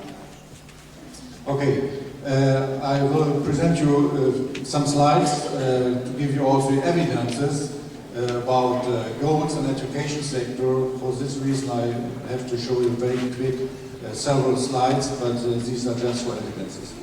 На следующих слайдах мы с вами увидим цели образования по улучшению качества образования. Okay, the title of my presentation is Evaluating the Effectiveness of the Educational Process as a Factor to Achieve the Humanitarian Objectives in Education. И тема моего выступления оценка эффективности образовательного процесса как фактор достижения универсальных целей в образовании. Okay, next slide, please. Just a short agenda. I will give you a few data about the global challenges in the education sector, and then I will speak about the objectives, the humanitarian objectives in education. What are these objectives? What happened during the last years? And do we really know about the objectives? And at the end is we have to evaluate efficiency of the educational process. That means if we want to improve something, then we also have to evaluate it, what we want to do. Next slide, please. В первой части своего выступления я немножечко расскажу о глобальных проблемах в области образовательного сектора или в области сферы образования, а также во второй части своего выступления я вам расскажу о способах оценки эффективности образовательного процесса, с какими проблемами мы сталкиваемся, как их можно решить, почему мы с ними сталкиваемся. Эти и другие вопросы мы сейчас с вами обсудим. Okay, just a few data about the global challenges. Next one, please. Next. Only two numbers. If you think about that we have globally 1 million children who not to attend schools. Говоря об образовании по всему миру, если мы приведем цифры, лишь некоторые цифры, то примерно 61 миллион детей не посещают школы вообще. Just only another number, if we think about 775 million adults who could not read or write in 2010. И в 2010 году насчитывалось около 250 миллионов человек, детей, которые не могли читать, не умели читать. That shows already there are really challenges to do something. Next slide, please. Это нам показывает, что, конечно же, у нас есть проблемы, с которыми нужно бороться, которые нужно решать. Next slide. And if we here see the world map, there's a distribution of this educational index. It becomes very clear it's in Asia, of course, in Africa, and on other regions of the world in general. But to make it much clearer, we have this education crisis and challenges. We don't have this not only in developing countries, we have this also in developed countries. Если мы посмотрим на мировую карту, на карту мира, показывающую образовательный индекс и уровень образования по всему миру, то мы увидим, что темно-синим цветом выделены страны, где образование находится на достаточно высоком уровне, а светло-салатовым цветом выделены такие страны, как в частности Африка, которая испытывает проблемы сейчас в развитии образования. Next slide, please. Another challenge is, of course, our climate change. We are already here in this region, and I know it's becoming a little bit warmer in this region. It's not still the same temperature like we had it before.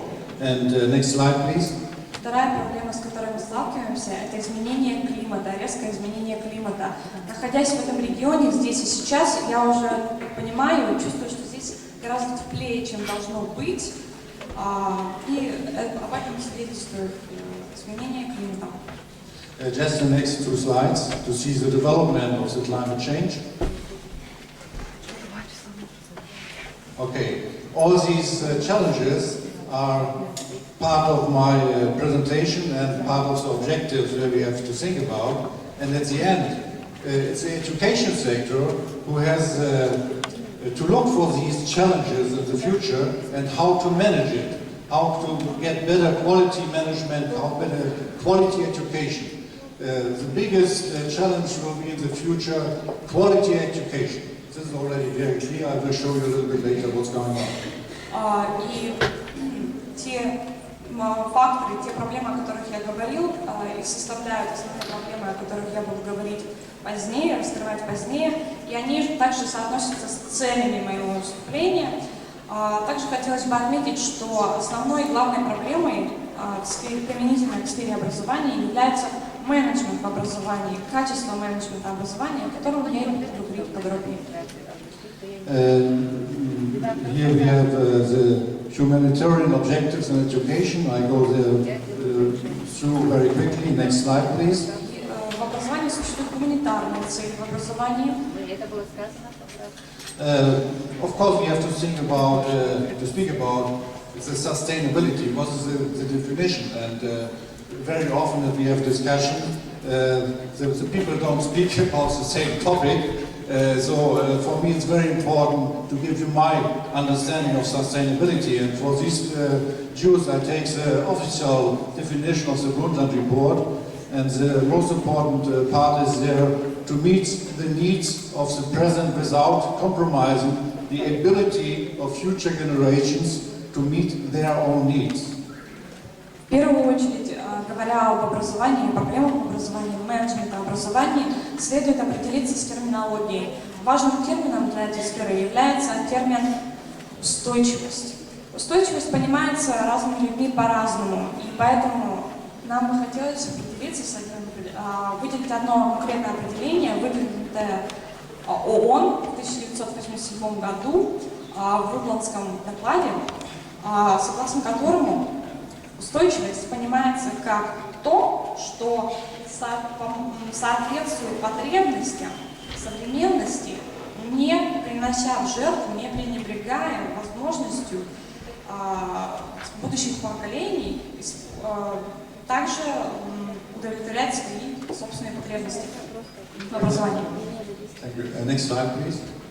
Let us come directly to the Millennium Goals. And there you see the Millennium Goal number 2 is to achieve the universal education. Также ООН выдвинуты были цели тысячелетия в 2000 году. Салатовым цветом мы видим второй пункт, очень важный пункт, который гласит о том, что нам следует стремиться достичь универсального образования. Another challenge for the education sector is to ensure environmental sustainability. И второй важной целью, тоже выделенной салатовым цветом на экране, следует удостовериться, обеспечить устойчивость окружающей среды и глобальное сотрудничество. Next slide, please. And the United Nations gave up the commitment to the UNESCO in 2002, also to the development and also for the primary education. Just this information. So UNESCO has a commitment for education sector. ЮНЕСКО были разработаны положения, которые должны были реализоваться в области образования. Next one. And the UNESCO has also the commitment for this decade of education for sustainable development. It started in 2005 and will finish this year, 2014. ЮНЕСКО также разработали программы для образования, которые заключаются в том, чтобы обеспечить устойчивое образование. Эта программа была запущена в 2005 году и должна закончиться в этом году. Next slide, please. I myself participated there in several global conferences, and also for the first conferences for sustainable development for education in 2009. It was a high-level meeting with several ministries, etc. like this. Next slide, please. Я сам лично принимал участие на конференциях высокого уровня, конференциях, организованных ЮНЕСКО. В частности, первая конференция состоялась в 2009 году и была посвящена образованию для устойчивого развития. Already at this conference, I got the feeling there are no global methods of quality management or business excellence or how to measure something to make it much clearer what we can do. На этой конференции я убедился в том, что нет определенных, конкретных, уже разработанных методов и принципов менеджмента качества, которые могли бы сформировать качественное образование. The urgency to act was noticeable in all areas. И необходимость действовать здесь и сейчас было заметно во всех аспектах. And in November this year, 2014, I will also participate again in Japan to the final conference. В ноябре 2014 года в городе Нагоя, Япония, я также буду принимать участие в этой конференции. And then we will see what happened. И посмотрим, каковы же результаты в сравнении с предыдущими конференциями. Next slide, please. UNESCO has developed a program, they call it Education for All. ЮНЕСКО разработала также программу, которая называется «Образование для всех», сокращенно EFA. They have 6 goals which are to achieve until next year. И они поставили перед собой 6 целей, которые они планируют достичь в 2015 году. Next slide, please. Here you can see, I give you just an overview, goal 1, goal 2, goal 3. Next slide, please. Здесь мы вкратце видим цели с 1 по 3. And at number 6, not 1, number 6, we have to improve the quality of education. И особое внимание хотелось бы уделить 6-й цели, которую ставит перед собой ЮНЕСКО, это улучшить качество образования. Next slide, please. And one thing is already clear since 2012. We will not reach the Millennium Goal number 2. That means the primary education is not on track. И с тех пор, как были поставлены цели тысячелетия, на момент к 2012 году стало ясно одно. Вторую цель практически невозможно достичь на данный момент. А цель заключается в том, чтобы довести первоначальное образование до нужного уровня. И, к сожалению, на данный момент это не соответствует нормам. Next slide, please. And for this reason came up the United Nations Secretary General, because it becomes very important to do something, to give the final push until 2015. И в связи с этим в сентябре 2012 года была издана инициатива главного генсекретаря ООН Бан Ки-муна. Next slide, please. And here you can see already the United Nations now, they come up with 3 priority areas, and now it's already at the number 2. The number 2 is improve the quality of learning. ООН разработали инициативы, которые входят в 3 приоритетных направления. И мы видим, что под номером 2, выделена салатовым цветом, цель поставленная улучшить качество обучения. So it is clear quality in education becomes much more and more important. Мы видим, что постепенно качество обучения, образования становится все более и более важным. Next slide, please.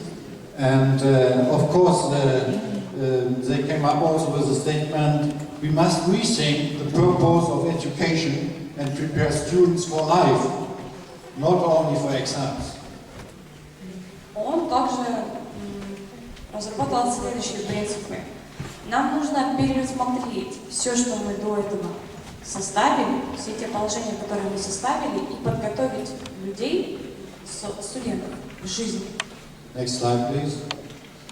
And in April 2014, very fresh, also the UNESCO come up now with a statement that means also very clear that no goal of these 6 goals which should be reached until 2015 will be reached. That means nothing will be reached until next year. ЮНЕСКО также пришло к выводу в 2014 году, в этом году, что в 2015 году, к сожалению, многие из целей поставленных мало осуществимы. So this is a kind of situation what we have in the education sector. Next slide, please. I can tell you also from my experience in higher education from the global conference in Barcelona, and they are ready to break barriers for transformation and to identify initiatives for change. Одним из лейтмотивов пятой международной конференции в Барселоне по высшему образованию, которая проходила в 2010 году, одним из лейтмотивов было разрушение барьеров для трансформации, или по-другому были также предложены другие практики, такие как определение инициатив для изменения развития. Next slide, please. And to give you short conclusions about sustainability in the education sector, in all these years, my experience is that there's hardly no global knowledge about quality management and assessment methods.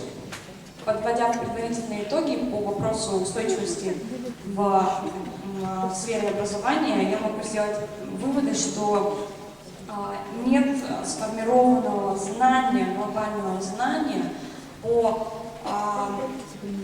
менеджменту, качеству менеджмента образования и по методам оценки этого образования. So we can see meanwhile the next step is open already. Now we have meanwhile the next discussions what will happen after 2015 because we didn't reach or we will not reach the goals. И далее мы видим цели, которые перед собой ставятся организациями на период после 2015 года, невзирая на то, что многие цели не были достигнуты к 2015 году. And one important point is there. Одна важная мысль здесь указана.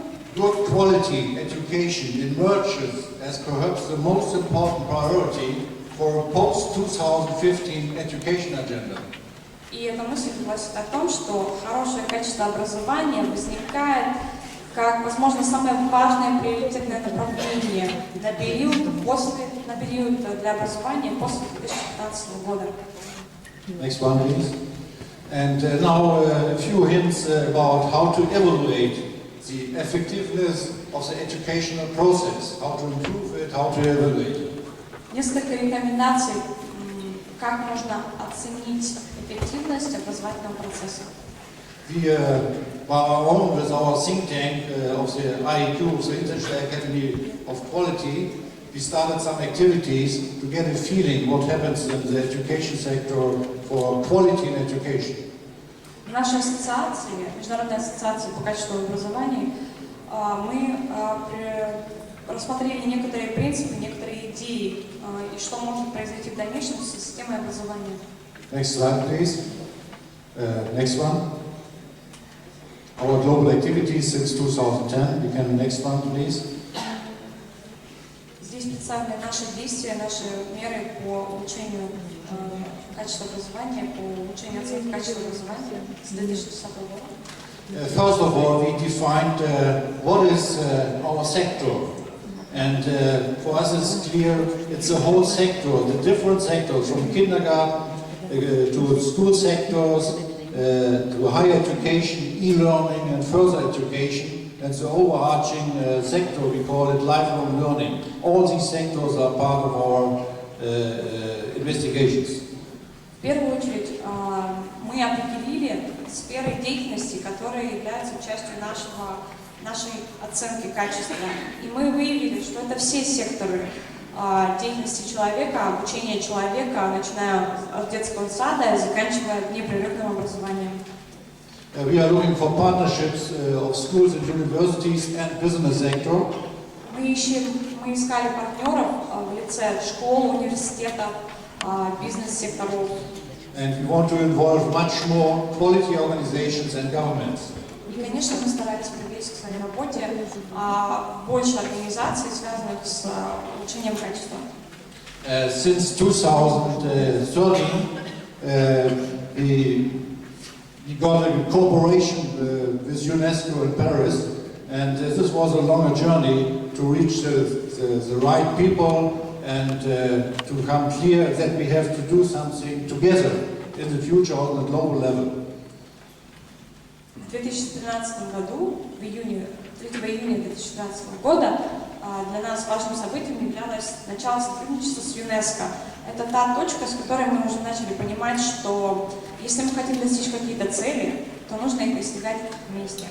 Next slide, please. And in 2014, we came up with deeper cooperation within UNESCO. Начиная с 2014 года мы еще больше, еще теснее начали сотрудничать с ЮНЕСКО. Next slide, please. And here you can see how we work there on the level with UNESCO headquarters and International Academy for Quality. And within our quality world, we have there several regional and national quality organizations, and all these we want to integrate in our quality movement.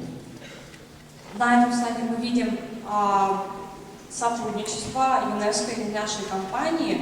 И что важно отметить, мы не только сотрудничаем с Генштабом ЮНЕСКО, мы также сотрудничаем с разными организациями, отвечающими за качество по всей территории нашей страны. Okay, next slide, please. We are just on the way to have also global cooperation with the Global University Network for Innovations. Мы также стоим на пути к сотрудничеству, сначала сотрудничества с университетом по глобальным инновациям. Next slide, please. And our pilot region to develop some new ideas and opportunities is the region of Asia Oceania since 2012.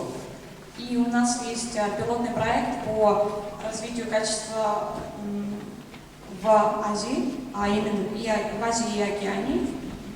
Slide. Here you have a slide from the beginning in Hong Kong in 2012. There we started with a symposium and we had there some very important key findings, what we want to do in the future in these regions during the next years, and this is still going on now. В 2012 году прошел симпозиум нашей организации в Гонконге, где мы определили цели и задачи на будущее. И то, чем мы сейчас занимаемся, воплощением этих целей в жизнь. Next slide, please. And a very important step was last year. We worked together with UNESCO in a new pilot in Africa. And we come up now with, because we are speaking about evaluation, how to assess something. These are the challenges. And the UNESCO developed a new framework in 2012, and we together cooperated there the first pilot in Africa. Next slide, please. В прошлом году мы совместно с ЮНЕСКО начали сотрудничать по разработке пилотного проекта в Африке, и мы полностью сфокусировались на том, как же оценивать качество предоставляемых услуг, в частности образования, применительно к Африке. It's a new quality analysis framework of UNESCO for the general education level. Мы проводили новый качественный анализ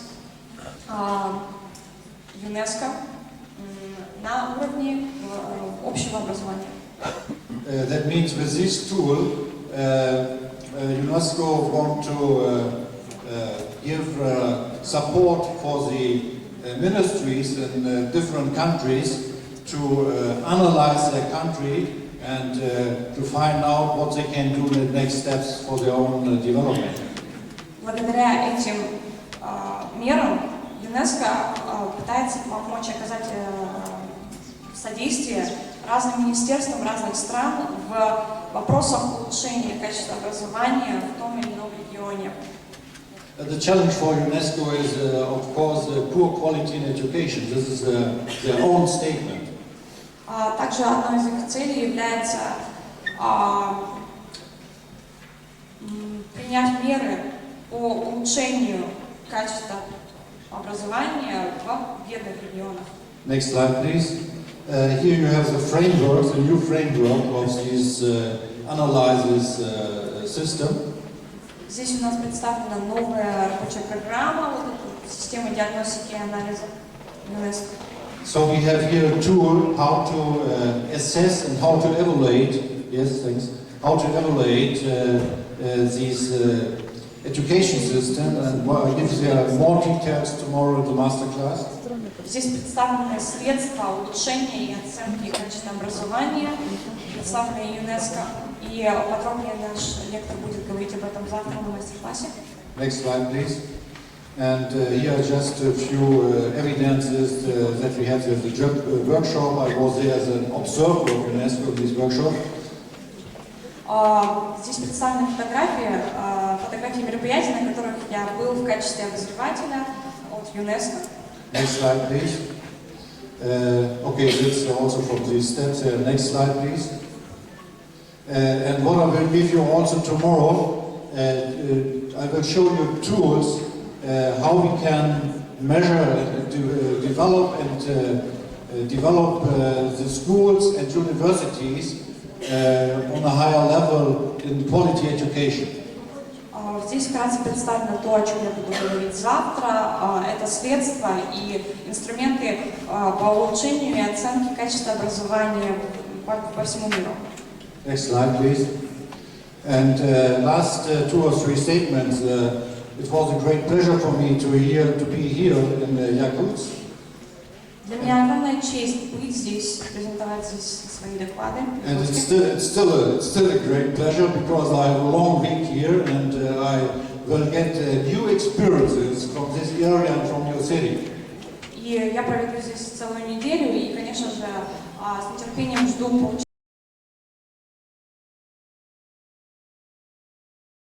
получения богатого опыта и знаний о развитии образования в вашем регионе. Yesterday we had already a wonderful seminar to speak about globalization and the quality assurance system. Вчера у нас уже прошел замечательный семинар по теме глобализация и качество системы и обеспечение качества системы. And it was very good to see that we had participants in this seminar from business sector and also from education sector. This was very good. Приятно было осознавать, что среди слушателей вчерашней лекции были не только представители сферы образования, но и сферы бизнеса. So we had yesterday some experience about quality in business sector, and tomorrow we will have quality in education sector. That's the next step in the master class tomorrow. Вчера я с вами поделился вопросами качества в бизнес-секторе, и завтра мы с вами поговорим о качестве в сфере образования. Next step, slide please. So for me it was a wonderful week here, and I think that your Education Forward is a good initiative in this region to develop new issues and new levels of excellence. Я провел замечательную неделю здесь, и я думаю, что ваш форум Education Forward это отличный шаг, отличная ступень к улучшению образования и к обсуждению решений вопросов образования. And I asked also for the rest of the week to have site visits in kindergartens and also in schools.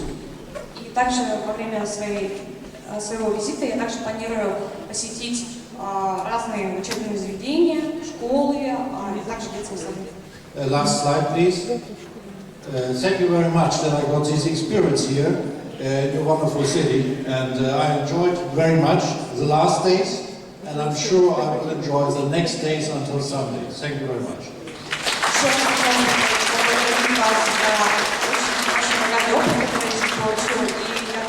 Я также с наслаждением проведу здесь время, оставшееся до воскресенья.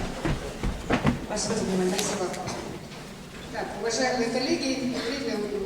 Да, присаживайтесь, пожалуйста. Можно сказать, сигнал please.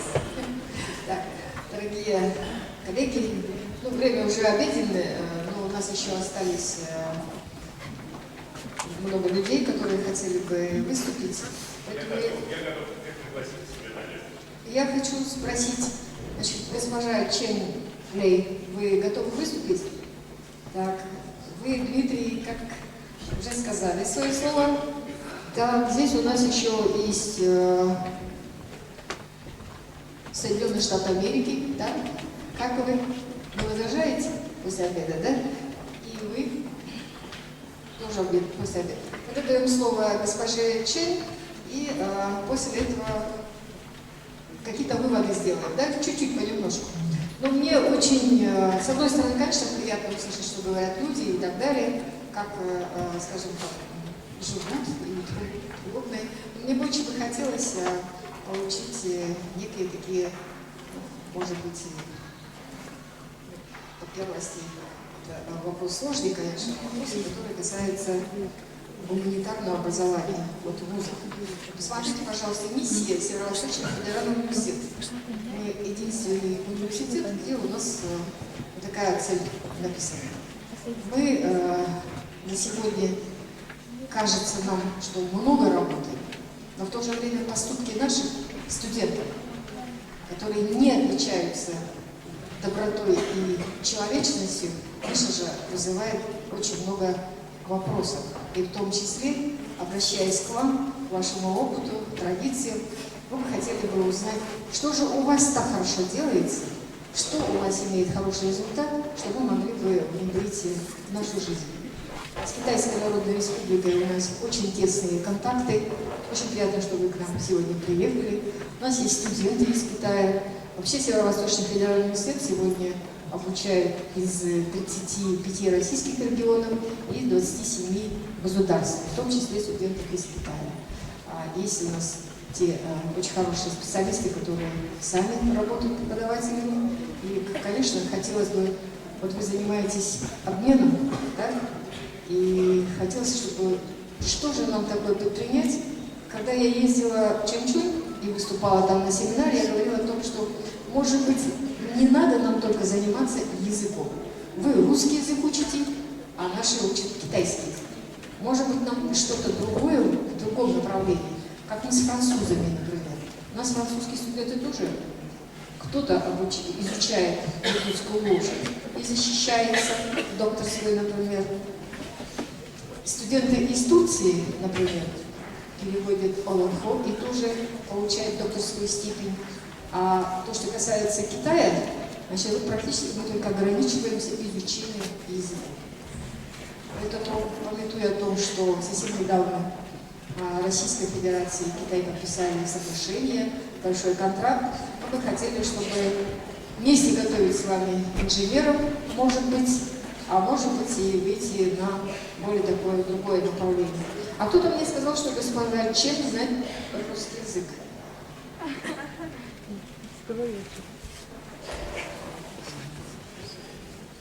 Спасибо.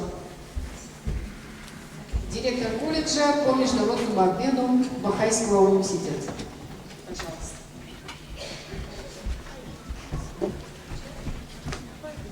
Ничего.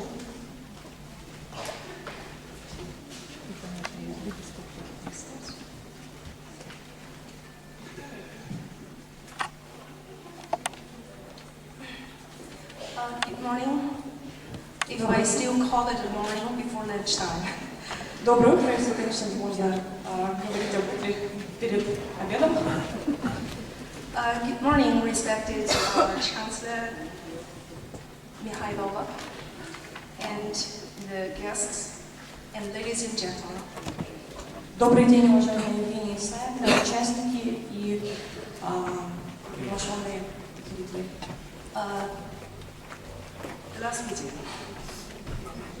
I'm Christina Chen from Huahai University in the northeast of China, and am greatly honored to be invited here and stand here to share with you China's cooperation, international cooperation in education, and the situation of it in my university, Huahai University. Я являюсь профессором Хуахайского университета на северо-востоке Китая, и я бы хотела поделиться с вами опытом нашего университета. And first of all, I would like to talk about something very simply about the higher education in China. И в первую очередь мне бы хотелось вам немножечко рассказать о высшем образовании в Китае.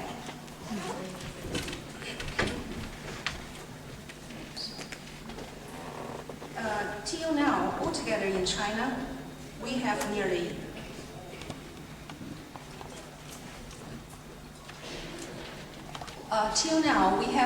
in China, we have 27,460,000 students, Chinese students on campus of 1,070 universities now.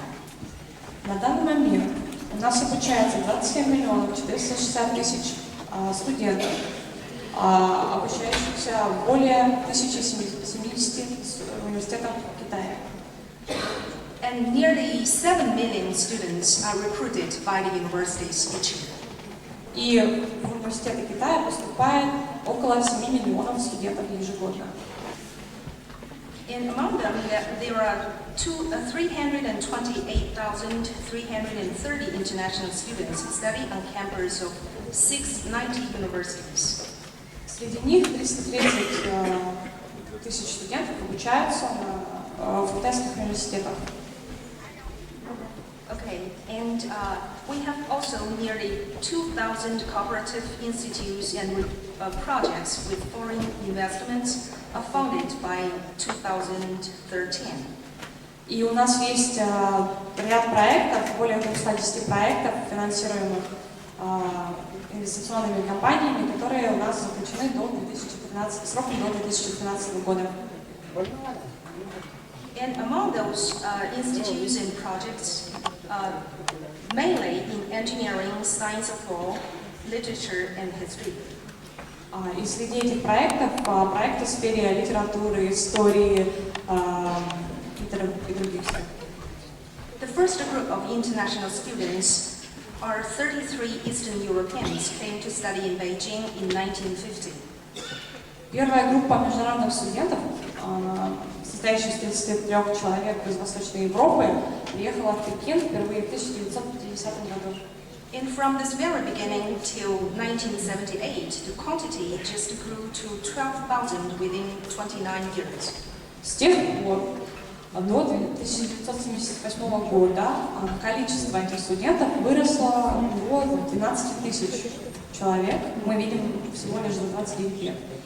And most of them was subsidized by the government of China. Многие из них были поддержаны правительством Китая. While only in the year of 2008, China recruited 220,000 international students from 189 countries.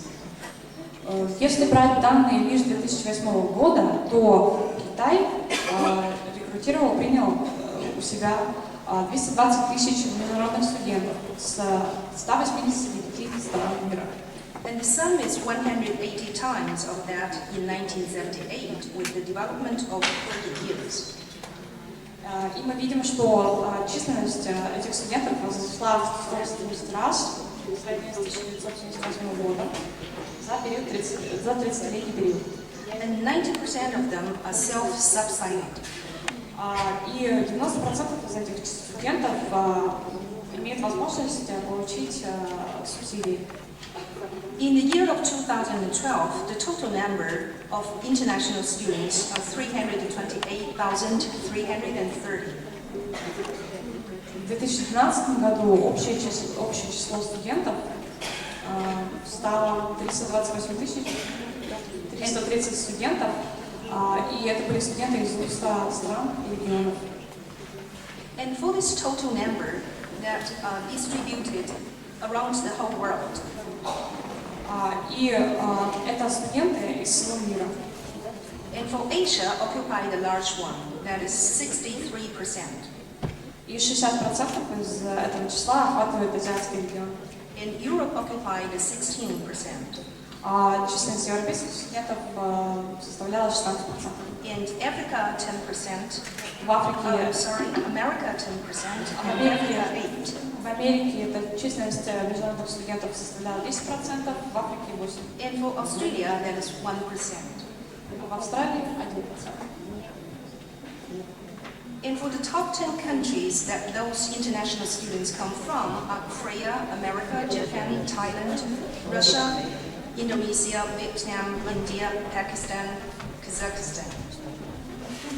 А среди стран, из которых приезжают международные студенты, мы можем увидеть такие страны, как страны бывшего Советского Союза, страны СНГ, страны Восточной Азии и Северной Америки. And in China, we have 10 top provinces that recruit international students. The top is the one that is Beijing, Shanghai, Guangdong, Tianjin, Zhejiang, Jiangsu, and Liaoning province, that is the province that I come from. Среди провинций, которые принимают у себя международных студентов, существует 10 провинций, из которых вот наша дорогая Грузия. And among those international students, 59% of them are non-degree, come here for non-degree study. Среди числа студентов 59% это студенты, которые обучаются по системе бакалавриата, то есть они не получившие степень ученых. Please turn to the next slide. And next. Good, thank you. And 40% are for degree education. 40% из них составляют студенты, которые обучаются на соискании степени ученых.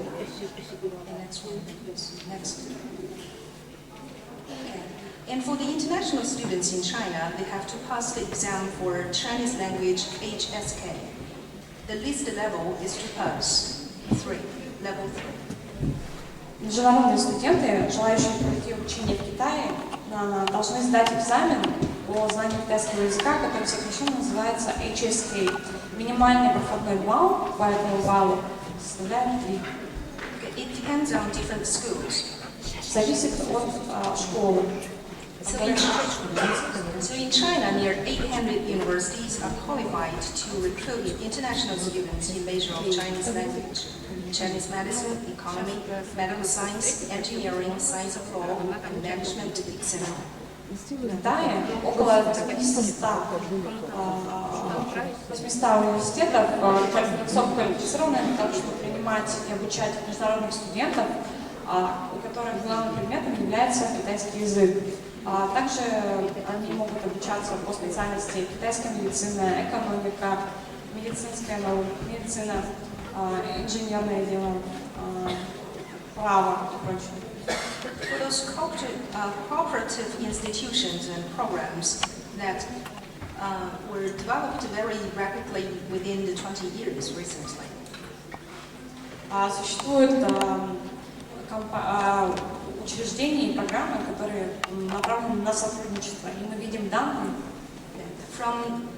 In 1995, there are only 79, and 20 years later, the number already reached to nearly 2,000.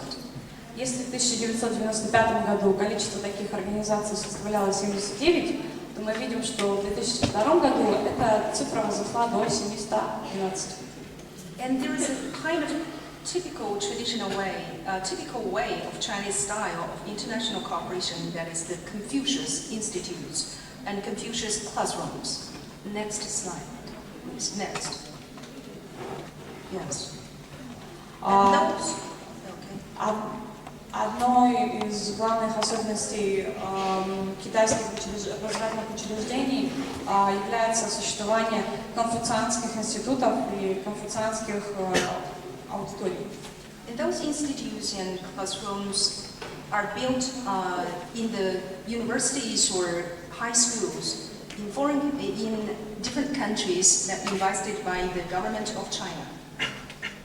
Подобные учреждения и аудитории построены в разных учреждениях Китая, а также в международных учреждениях, с которыми сотрудничает Китай. The first one was established in 2004. Подобный такой университет впервые был основан в 2004 году.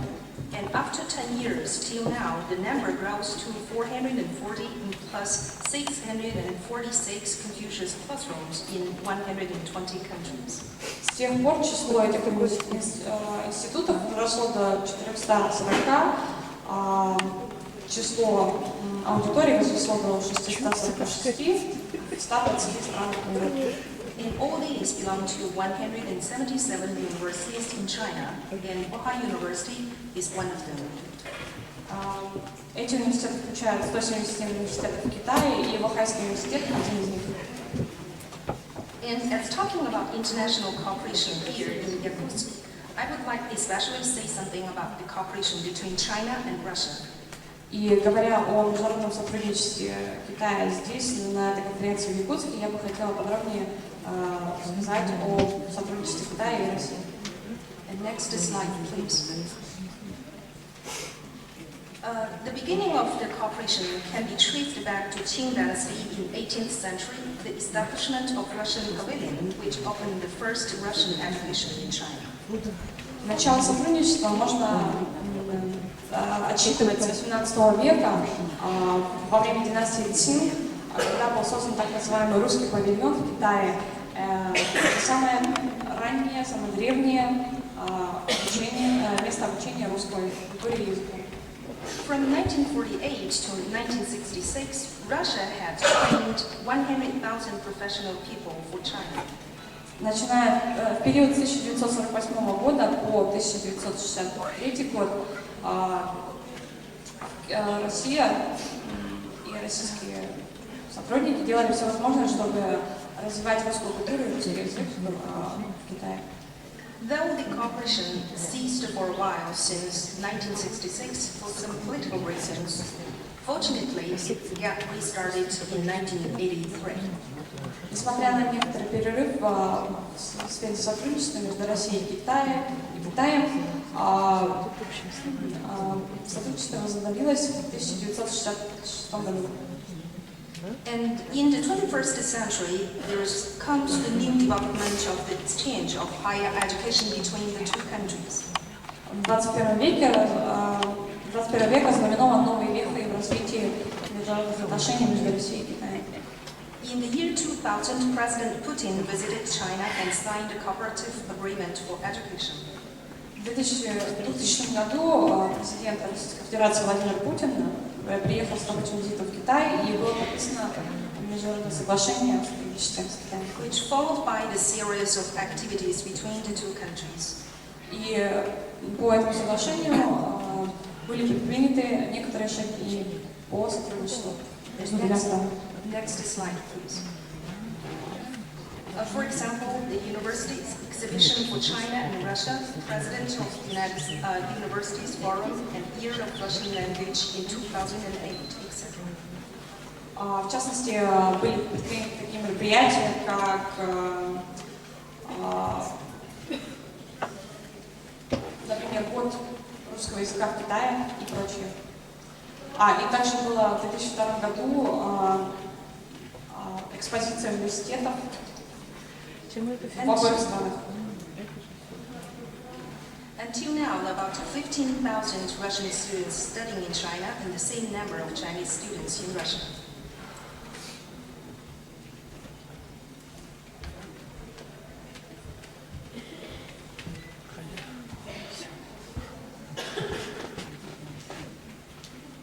100 pairs of universities between the two countries established relationship of brotherhood. Около 100 университетов с обоих сторон, со стороны Российской Федерации, со стороны Китая, установили дружеские отношения сотрудничества. By 2013, 17 Confucius Institutes were established in Russia. К 2013 году 17 конфуцианских институтов были основаны в России.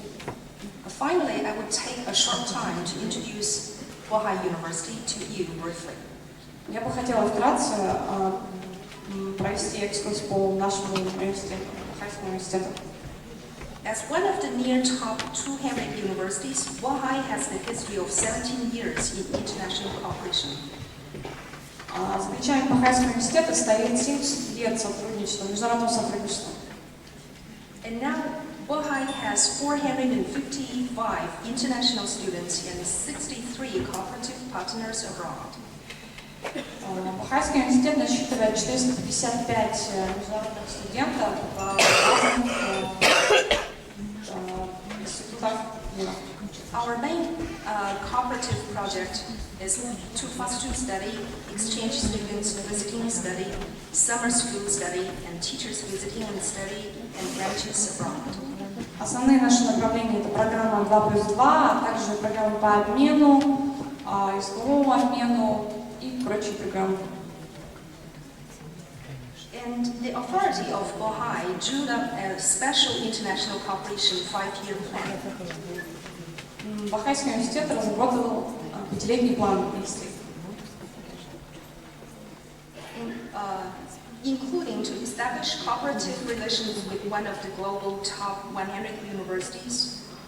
В том числе одной из целей является установление сотрудничества между одним из университетов, входящих в 100 лучших университетов мира. To expand the amount of international students, to dispatch more students and teachers to study abroad, and to make a fund of 100,000 RMB for each excellent students as a subsidiary for their study abroad. А также основными целями является еще большее привлечение иностранных студентов к обмену. Bohai University locates in Jinzhou, a very beautiful seaside city with comfortable climate, a low living expense, and various and rapid transportation of airline, railway, shipping, and long-distance buses. Бохайский университет расположен в очень климатически и территориально удобной территории Китая, где все располагает к тому, чтобы обучаться. So welcome you all and your students to visit Bohai and Jinzhou someday in the future to enjoy the beautiful campus, complex language, and hospitality of Chinese people. И мы будем рады видеть вас в своем Бохайском университете, провинции Джинчжоу, чтобы вы также смогли, и мы с вами могли поделиться частицей китайской культуры и того гостеприимства, которое у нас принято в Китае. Спасибо. At last, the most important thing is to wish the forum a thorough success and the Northeast Federal University a bright future. И хотелось бы пожелать напоследок успехов этому форуму и светлого будущего нашему Северо-Восточному федеральному университету. Thank you.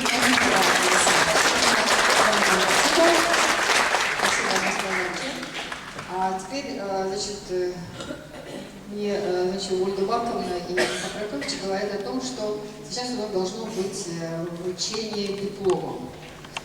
Диплом преподаватель высшего медицинского и фармацевтического образования с андрогогическим образованием вручается. Но я думаю, что диплом можно вручать руководителям группы. Так? Можно пригласить Надежду Валерьевну Савину, профессора медицинского института. Есть? Алину Афанасьевну Кириллину, руководителя Нижнемосковского учебно-методического центра учебно-методического управления. И Розалию Емеевну Герасимову, заведующей кафедрой антропологии Института непрерывного профессионального образования. Ну, понятное дело, как совершенно все это правильно наши выступающие говорили, надо учиться. Надо учиться. Но я еще как раз вспоминаю Антона Семеновича Макаренко, который говорил, как допомните, век живи, век учись, правильно. Спасибо большое за то, что вы нашли время, учились, получаете сегодня дипломы. И где дипломы? Вопрос? Да, ну-ка мой суфлер. Где там? Вы видишь,